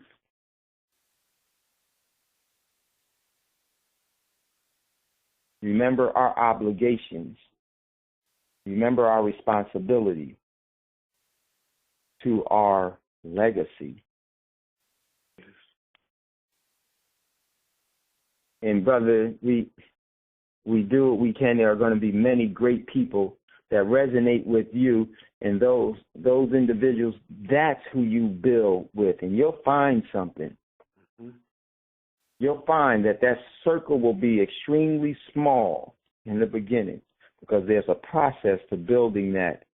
And I would say do not be anxious in that process. Allow it to grow. Mm-hmm. And as we allow it to grow, because we are both on the same kind of journey, as we allow it to grow, it will get bigger in its due necessary time. Have more, I worry not about the future. I only concern myself as me building it. If you're busy rowing the boat, you don't have time to rock it. It's the hands that don't have the oar in hand and is engaging in the overall perpetual perpetual motion, or the propelled motion in direction that you're going. It's the two hands that have nothing in it, that have its hands on both sides of the boat, and they start to move it back and forth because they're rocking the boat, because they're not busy rowing. Lance, there's different types of people. I like to say that there's kind of 4 types of people. There's pushers, pullers, riders, and watchers. You're a puller. And the thing about the puller is that many pullers are assisted by pushers. But when the thing gets really, really tough and things get tough, the pushers get out of the way, and it's like you pushing up a center block on up a big mountain. And when it's strapped to you as a puller, wherever that boulder go is going to, because you're strapped to it, is going to drag you with it. And you hope that as you are pulling for your life and pulling for the overall direction of things, you hope that you have some pushers back there that's helping you defy the laws of gravity, the resistance of gravity. You would hope that there's some there, but sometimes it may get so steep that the pushers say, uh-oh, this is getting too heavy, and they'll jump out of the way. And once they jump out of the way, the overall pull of gravity may be stronger than the pull of you, and it will drag you back down. Then at the whole time, one of the reasons why that boulder gets so heavy, because there's many riders that jump on. Their intentions is only to exploit from you and to get what they can get from you on this ride that they are not giving any energy to other than partaking from. And they get so heavy because they come in droves. They jump on and they ride. Let me tell you how destructive that is, that how we inbreed this into our own children. We allow our children to ride with us without engaging any energy, and we are teaching them a very destructive way of life. They develop a sense of entitlement. Riders think they're entitled to ride. And the system has indoctrinated us that this is the proper way in which we should be parenting. When really you should not be parenting anything. You should be engaging in a relationship and developing a young spirit that is going to continue to mature into adulthood, and nurturing them until their full potentials and capability. Then you have the watchers. They're waiting to either be a puller, a pusher, or a rider. But they are on the sidelines.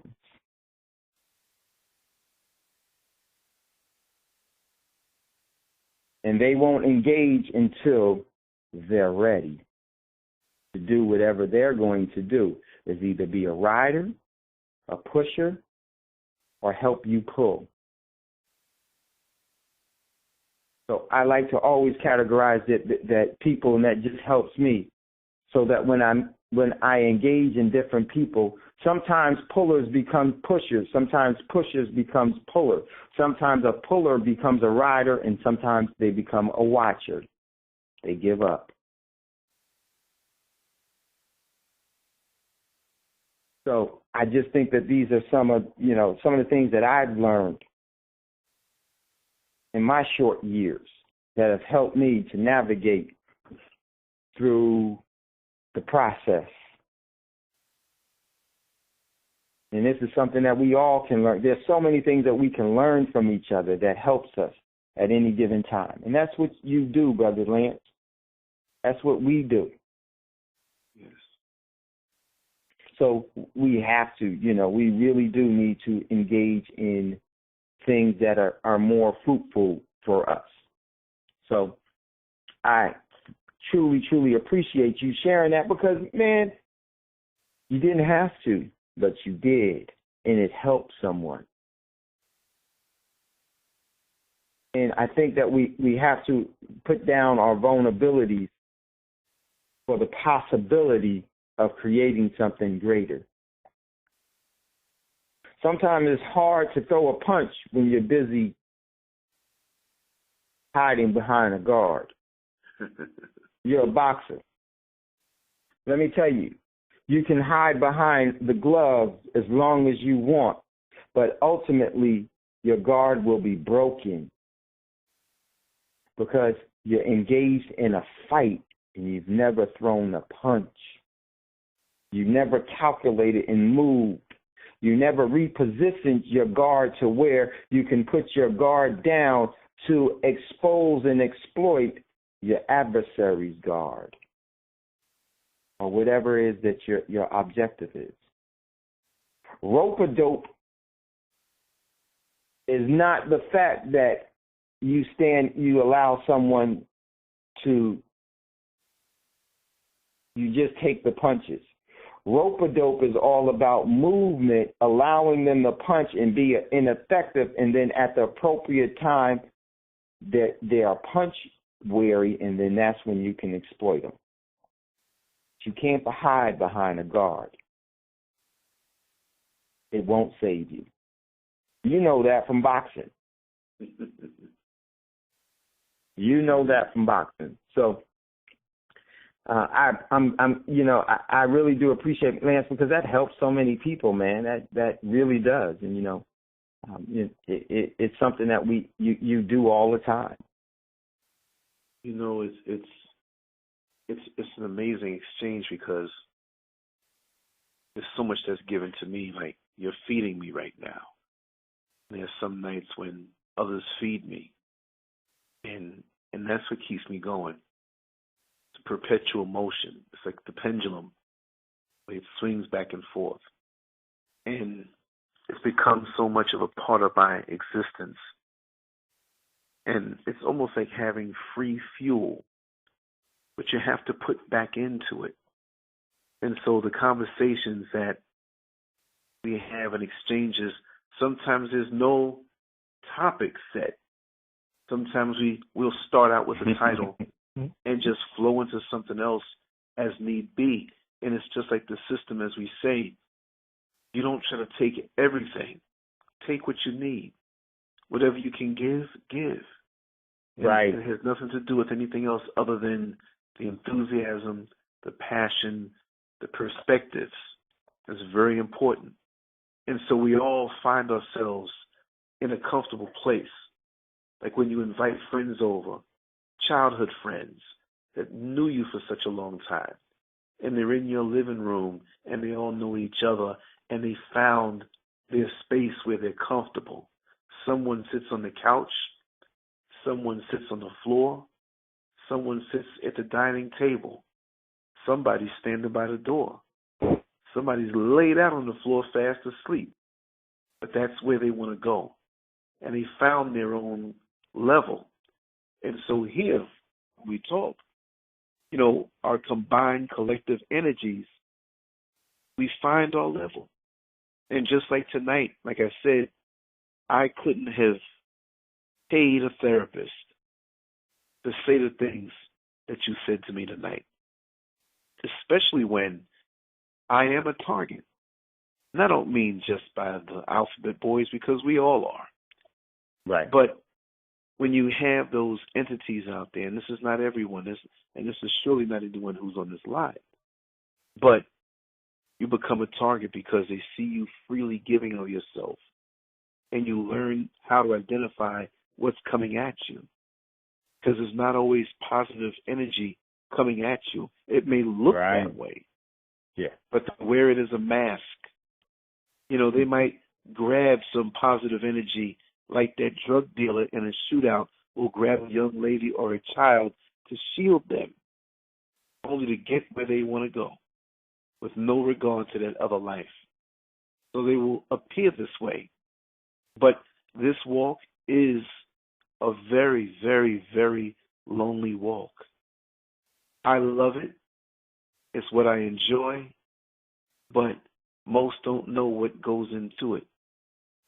It's much more than just sitting in front of a camera and talking. It's the work involved. It's the meditation. What am I going to say? And you don't even think about that. You flow with that. But at the same time, while doing all of this, imagine 20 kids or 50 kids tapping you. I'm hungry. I want to go here. Do you have this for me? And I don't mean kids, but social media entities. See, I don't consider anyone here a social media entity, but you do have them. And from my vantage point, I have to share that type of experience because these people, they just want to pick from you. These people have nothing to add, not only to you, but to the people around you. Or they want to disrupt. And you have to, like that conductor over the orchestra, you have to watch everything around you and make the right movements so that they can fall in line. But when you have somebody outside playing some chopped and screwed music, or they walk in with a boombox, they try to disrupt what it is that's flowing with everyone collectively. And that's their job. They will follow you. They'll make a point of whispering to others not to come around.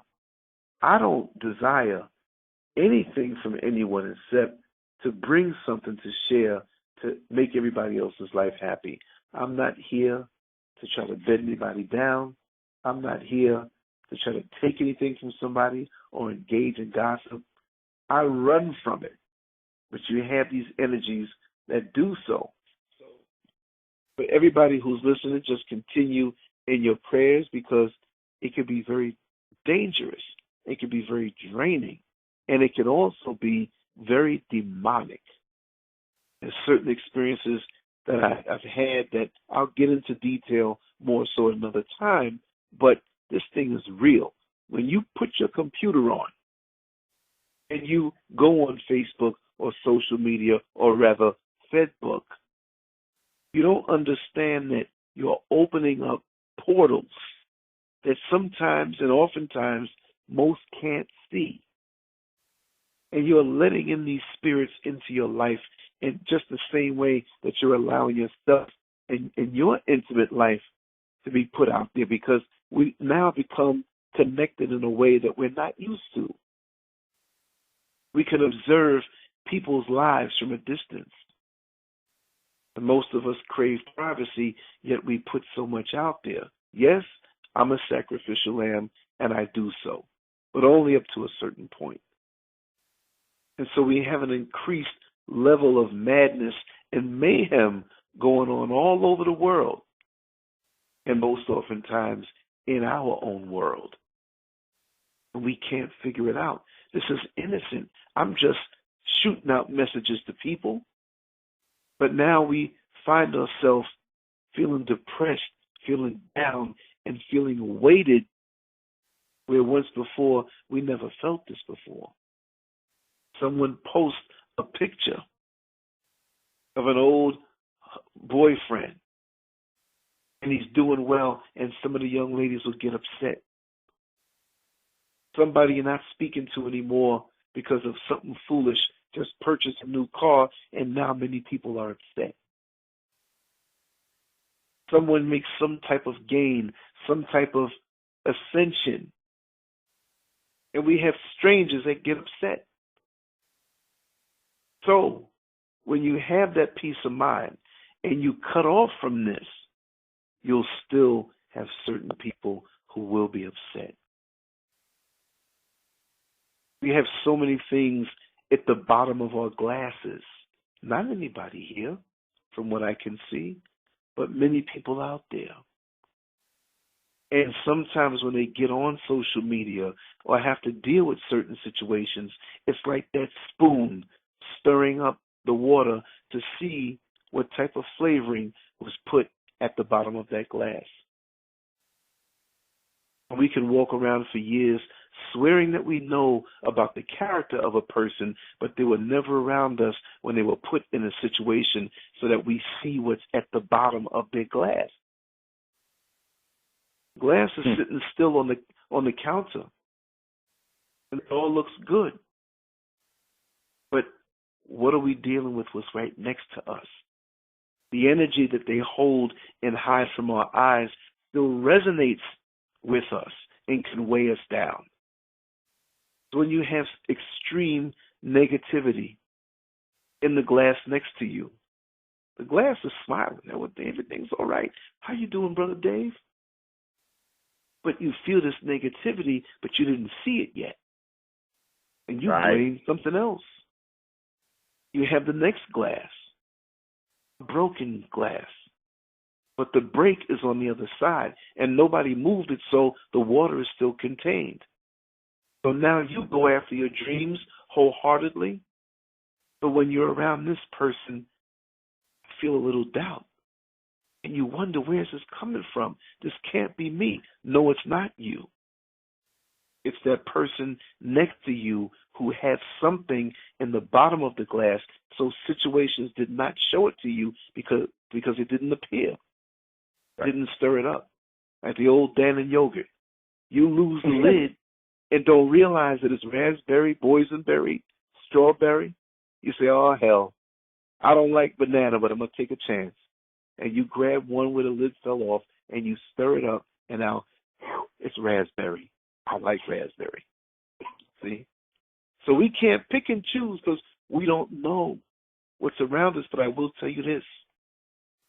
When you're extremely positive and extremely productive, you are like that floodlight in that dark backyard. There's an acre or two of darkness, and the nocturnal creatures are out. And when you look out into that backyard, you can't see them, but they can damn sure see you. Right. And you made it worse by putting the floodlight out there. So you go to bed and think it's all good, and you look outside and you see all kinds of creatures that were attracted to that light. So when you're moving in a zone of positivity, you're going to pull all types of creatures of the darkness to you. And they may not always be your friend. Because when you step out into the darkness, which is now lit up, under the floodlight, you have all kinds of things that can sting you. So I've learned never to change who I am. Right. But I flip the street script on these people sometimes, and I move like something of the darkness. And sometimes you have to choose, or rather all the time, you have to choose who you shine your light to or who you give your light to. Because you're only human. And I just learned that recently within the last few months because, you know, I keep going and going and going, and everybody can get some. There are days I go out when I've completed a show or a recording, and I'll speak to people randomly in the street and say, you know what, for the next 6 hours, wherever this takes me, I'll go. And talk to people and encourage them. That beats me going into a church under a pimp pastor and giving up money to keep him in alligator shoes and a Bentley. That's the real investment in the human spirit, to go out to the people and wherever you're needed. Tithe that. It shares, it doesn't take. Exactly. See? Right on that. I know you got something to say. No, you're absolutely right. You know, but you know what? It's so many things that you said that resonate with so many people, because that is part of the overall physical paradigm in a spiritual world that we actually are exposed to. And, you know, 99% of things that happen to you are uncontrollable. But what makes 99 100 is 1%. And that 1% is how you respond to it. Exactly. Your response to things will dictate the next set of events that will happen. And so elegant in the way that you just explained it and how you characterized it. And it's so true. And, you know, we talk about there are different institutions that have been exploiting us to no ends, to where nothing has changed and everything has remained the same. And they are perfectly fine with that because they are doing what they have sold out to do.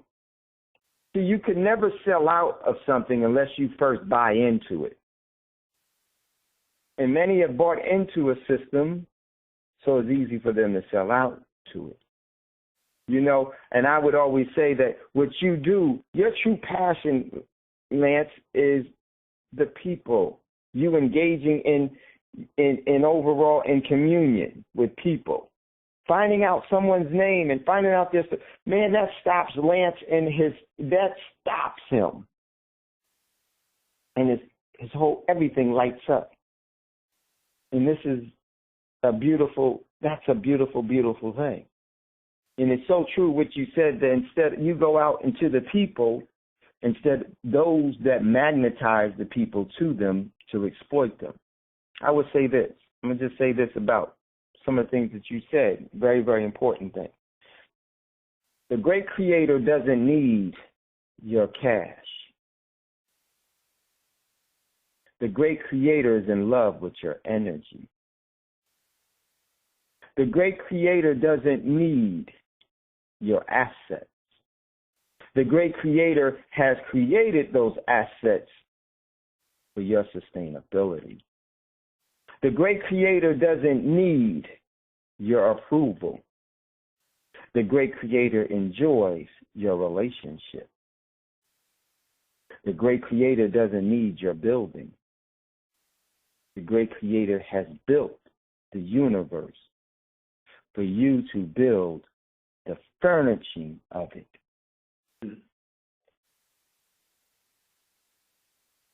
So before you start paying anybody else first, and someone is to tell you that this is your obligation, there is a old scam that's been around for many a years, and this is what the system does. Pay me now, and I promise you'll get yours later.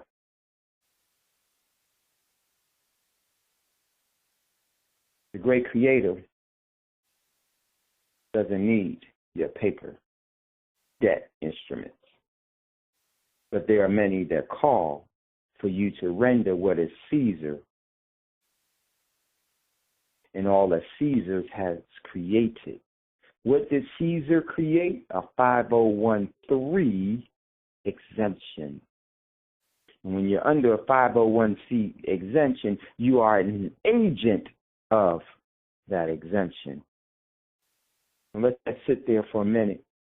Y'all can take that however you want to take it. And you can see what I really truly mean by that. But I'm sorry, the great creator is not a slave owner.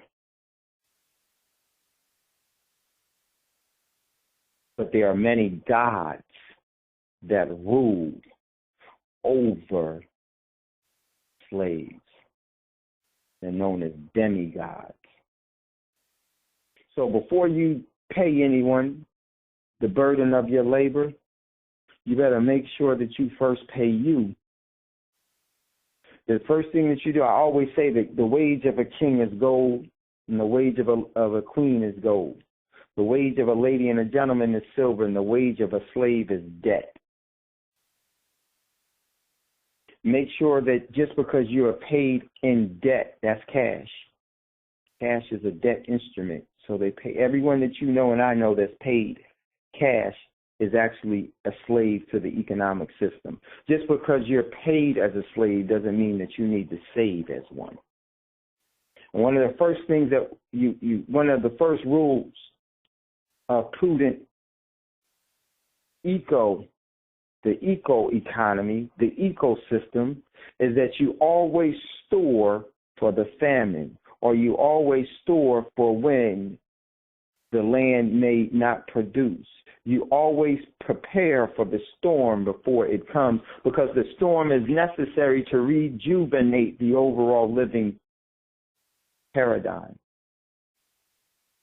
And you should always be paying into your storehouse first. You pay yourself first because you are the one that expended that energy. Anyone that tells you that you first pay them, they're saying that because they consider you the exploitable. Because guaranteed, when you pay them first and you go through any hardship, any meaningful hardship, they don't pay you at all. They move you on and replace you with someone else that can pay them first. So I just want you can take that how it comes. The thing about the truth is that it doesn't need your support. It stands alone. The only people that need truth is us.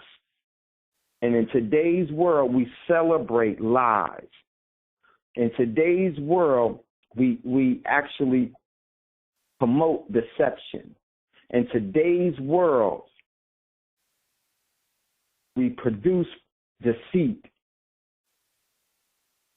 And we look at the truth as disdaining, despicable, and we ostracize it. We remove ourselves from the truth. Because this is what has been taught to us all. Because lies need to perpetuate more lies in order for the overall ways and means your way of life provides for their means of life to be upheld. So what you said, Lance, there are so many nuggets that are there. I just wanted to touch on that one because it is some of the things that have adversely affected us for so long. If we continue to do what we've done in the past, we will get more of the present that we see today, but it only will be worse. We continue to do what we've done in the past, we will continue to acquire what we have in the present. It's only going to get worse. We're going to have to change our consciousness. Everything that we've used in the past has not worked because it is working, but it's not working for what we thought it should be working for. It's working perfectly for our own subjugation and enslavement. And until we walk off the plantation, there will be always something to pick on it. So, but Lance, if there were any questions that we had, any comments that we had from the people, yes, I would love to to engage in that. And if there's, I just absolutely appreciate this, what we're doing. And I really want to reemphasize until that time comes, if there is a question and someone had a comment, I really would want to say that it's very, very important that we really start to reengage in controlling things. Be careful of what you can own. Be careful of what you should own. Mm-hmm. You should leverage yourself accordingly, but you should never base yourself on what you own, because you are actually putting yourself and your family in a position of disadvantage. Everything that we've been taught is to own, own, own, own. And that is wrong, wrong, wrong, wrong. Yes. It is completely wrong. Should you actually leverage things a certain way? Yes, you should. But when it comes to real money, you can't own real money. You can only control it, because you didn't create real money. You didn't create it, so you can't put a patent on it.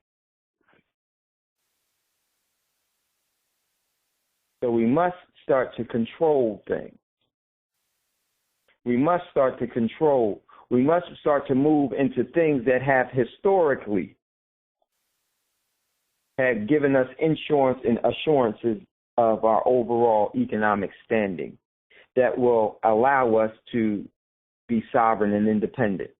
One of the things that we need to do is we need to control our own banks.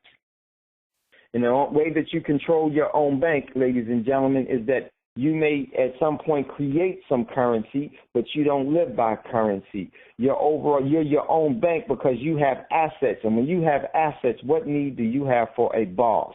You don't need the economy needs you. A person with assets doesn't have a boss. You don't need a boss.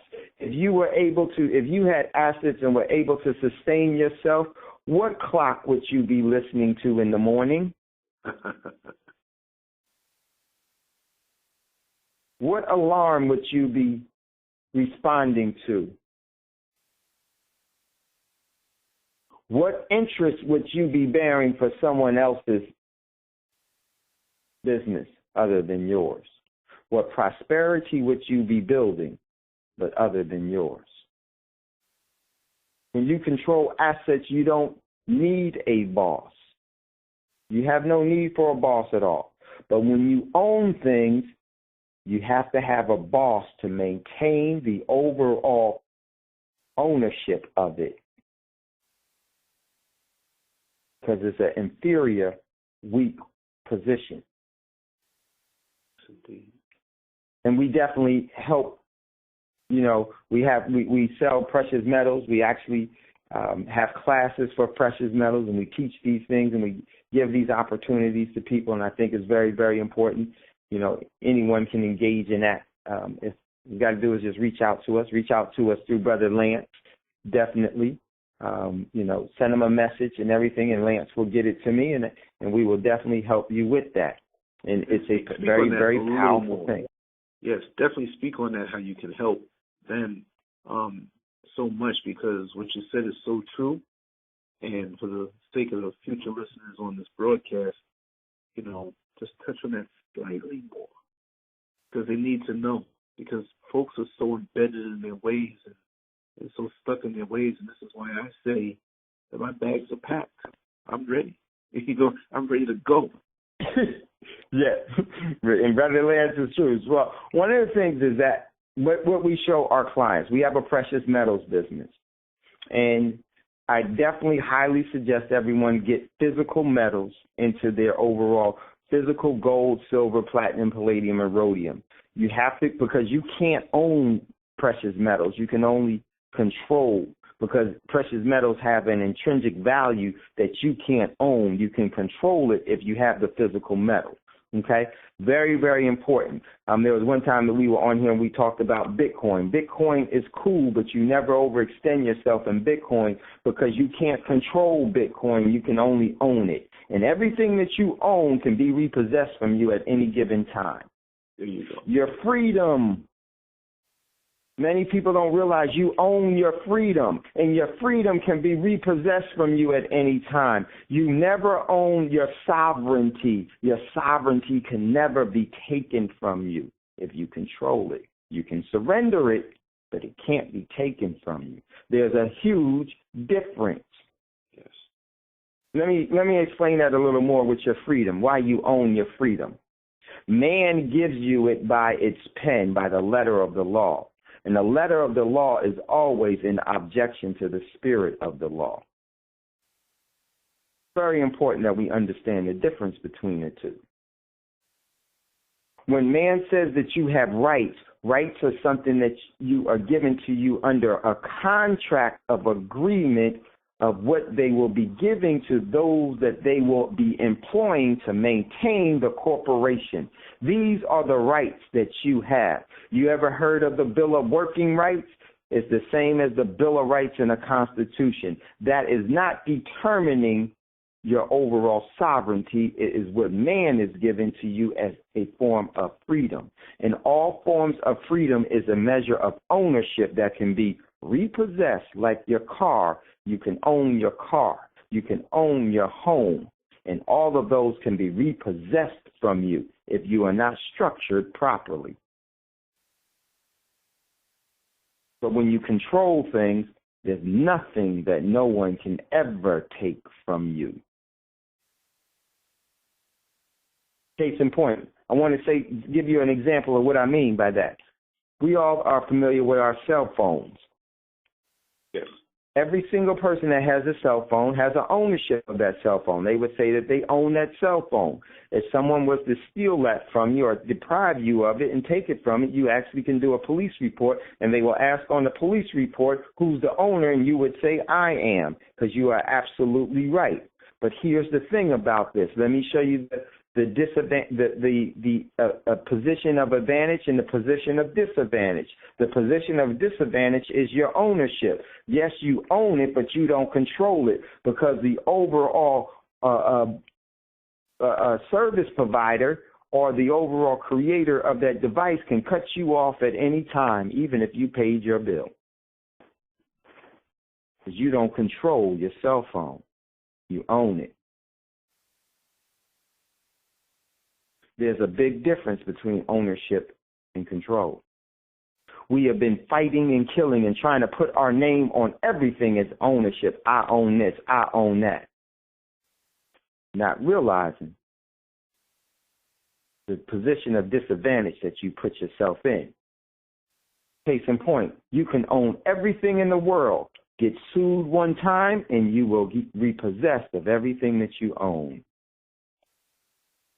You control everything in the world. There will be no court that will hear an argument against you. I'm going to say that again. When you control the world, there is no court that will hear an argument against you. This is these are some of the fundamental economic truths that we need to be resonating in. You want to control assets. What was it Mayor Rothschild said? I care not about the laws if I control the money supply. And he wasn't talking about cash, ladies and gentlemen. The money supply that he was talking about was assets. I don't care what laws any government makes. If I control the assets, I will be telling them which laws to write. So we can help you with that in acquiring and controlling real assets. And the importance of that is that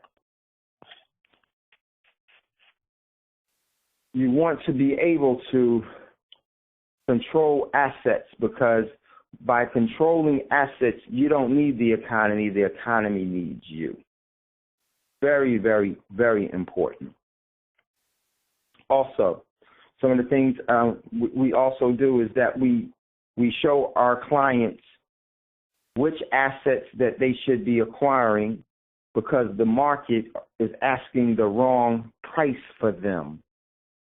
The key to a profit is not where you sell. The key to a profit is where you enter the market, because where you enter the market will determine your overall profitability, not where you exit.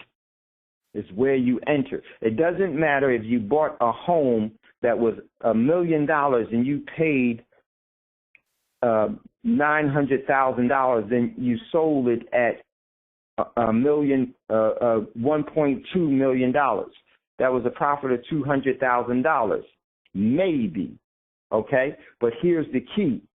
The thing is that you really didn't profit anything because you entered the market at the wrong time. You should have entered the market when the house was being on sale for $10,000. The key to a profit is where you enter. And right now the market is signaling there are things that they are asking the wrong price for. And we have identified what that is, and that gives you what?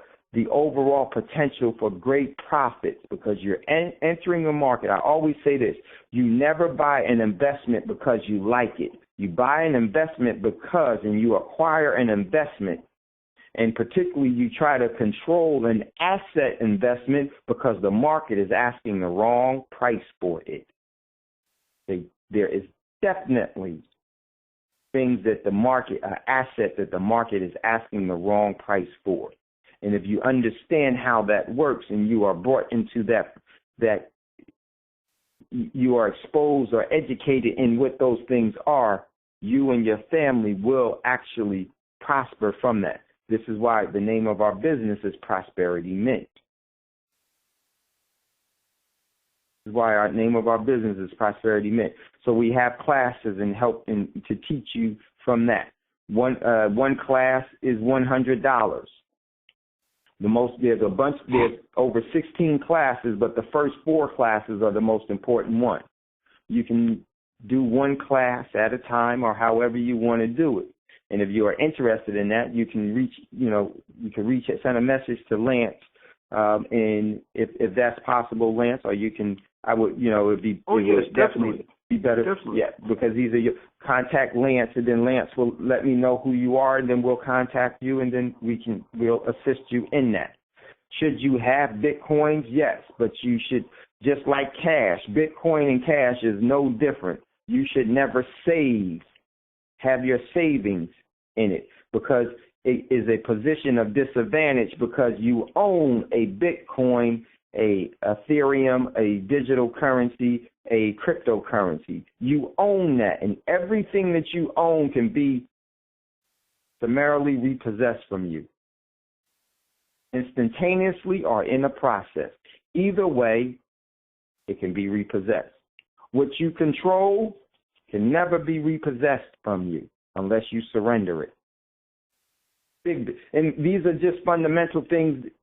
These are just fundamental things that actually are not disclosed to the people because the system wants everyone to be what? A slave to the system. They actually create the overall music to actually to subliminally reinforce that, and for us to engage and start to sing and speak those spells of destruction into our lives, our family lives, and to those that we have yet not named lives. It's repetitive destruction that we have because we are not engaging. We walked away from the great creator's ecosystem economy, and we took the deal on man's economy.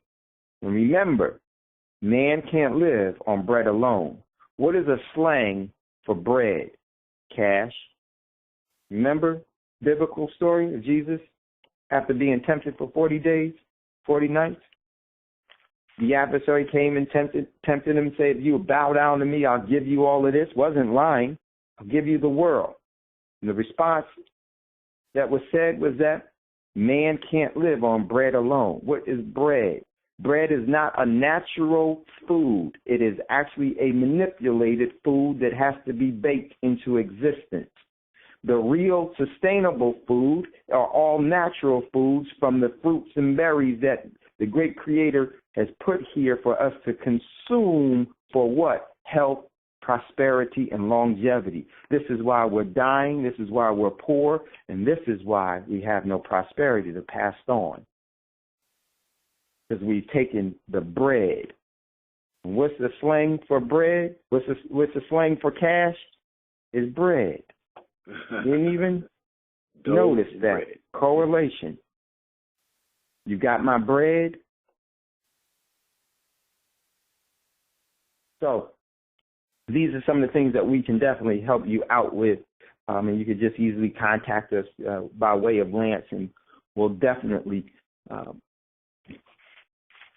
put you into that fold, and you will be surprised and very delighted in what you will do. I actually show some of our clients how to accumulate gold at $42.41 an ounce and silver at $1.25. That's accumulating. And if you look at it now, and it could be either, depending on this different things, how it works. You look at, while everybody else in the world will pay upwards of $900 to $1,000, or even soon enough a couple of $1,000 for 1 ounce of gold, you'll be acquiring it at price points that are uncomparable because we don't know. We actually show you how to gain interest on your overall physical metals holding. But you got to first start holding the metals. You got to first acquire the metals. So you definitely can reach out to me, and if you're interested in acquiring precious metals, you can email me or you can text me at 951-790-8330, 951-790-8330.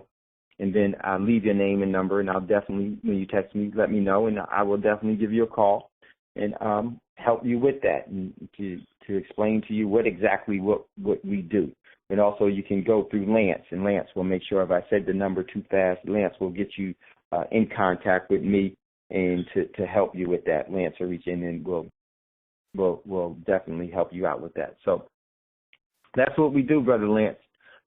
So I want to thank you, Brother Lance. Honor is always mine, brother. And I sincerely appreciate you.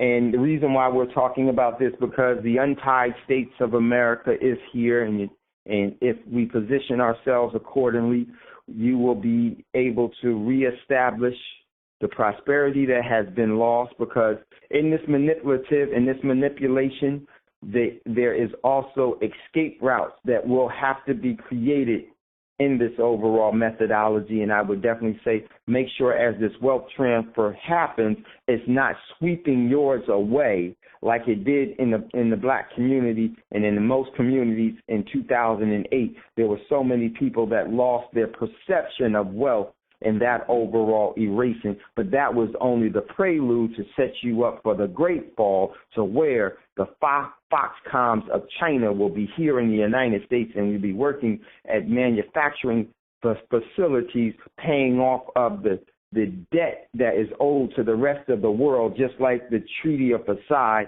to where you will be paid nothing in those factories until the debt of the United States is paid off. And ladies and gentlemen, this is the paradigm in which we are moving into quickly.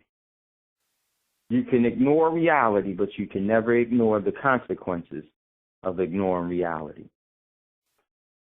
It still will happen either way. So, Brother Lance, yes, I want to say thank you, brother, as always. I'm bedazzled. You're brilliant. You're phenomenal. You're a gift. And like I said, man, I can't get enough of talking to you. Now I feel mighty. And you know what? As I move into another year, in 2 hours and 33 minutes, I feel super. 5:34 a.m. And I couldn't think of a better birthday gift.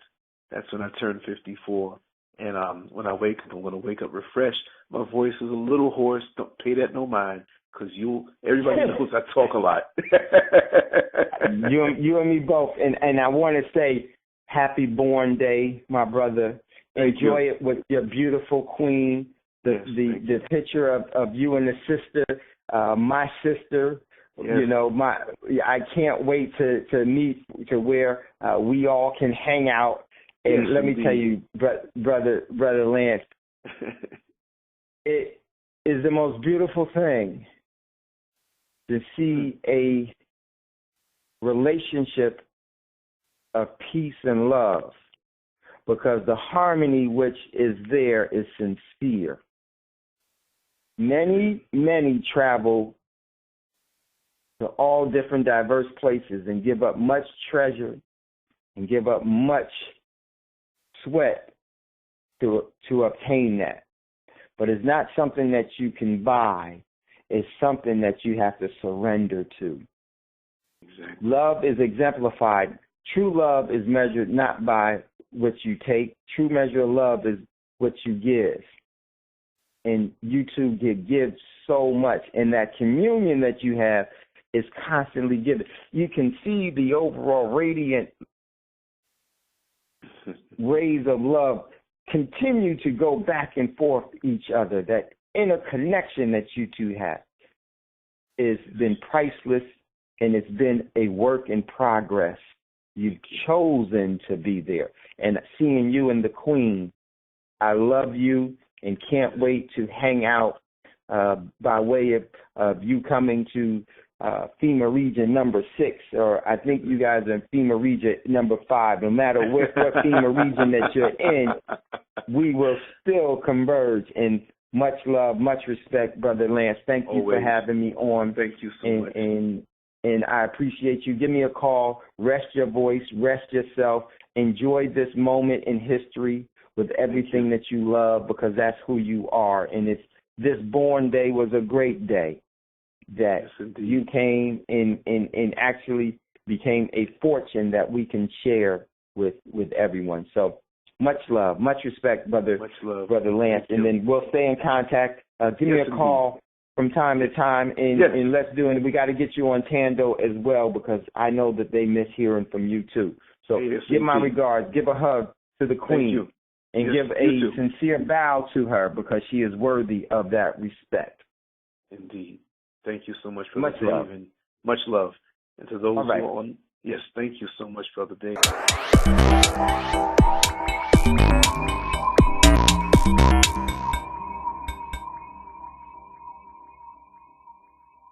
Make sure to check out the boldest blog at LanceScurv.com and follow Scurv on Twitter, Facebook, and YouTube under LanceScurv.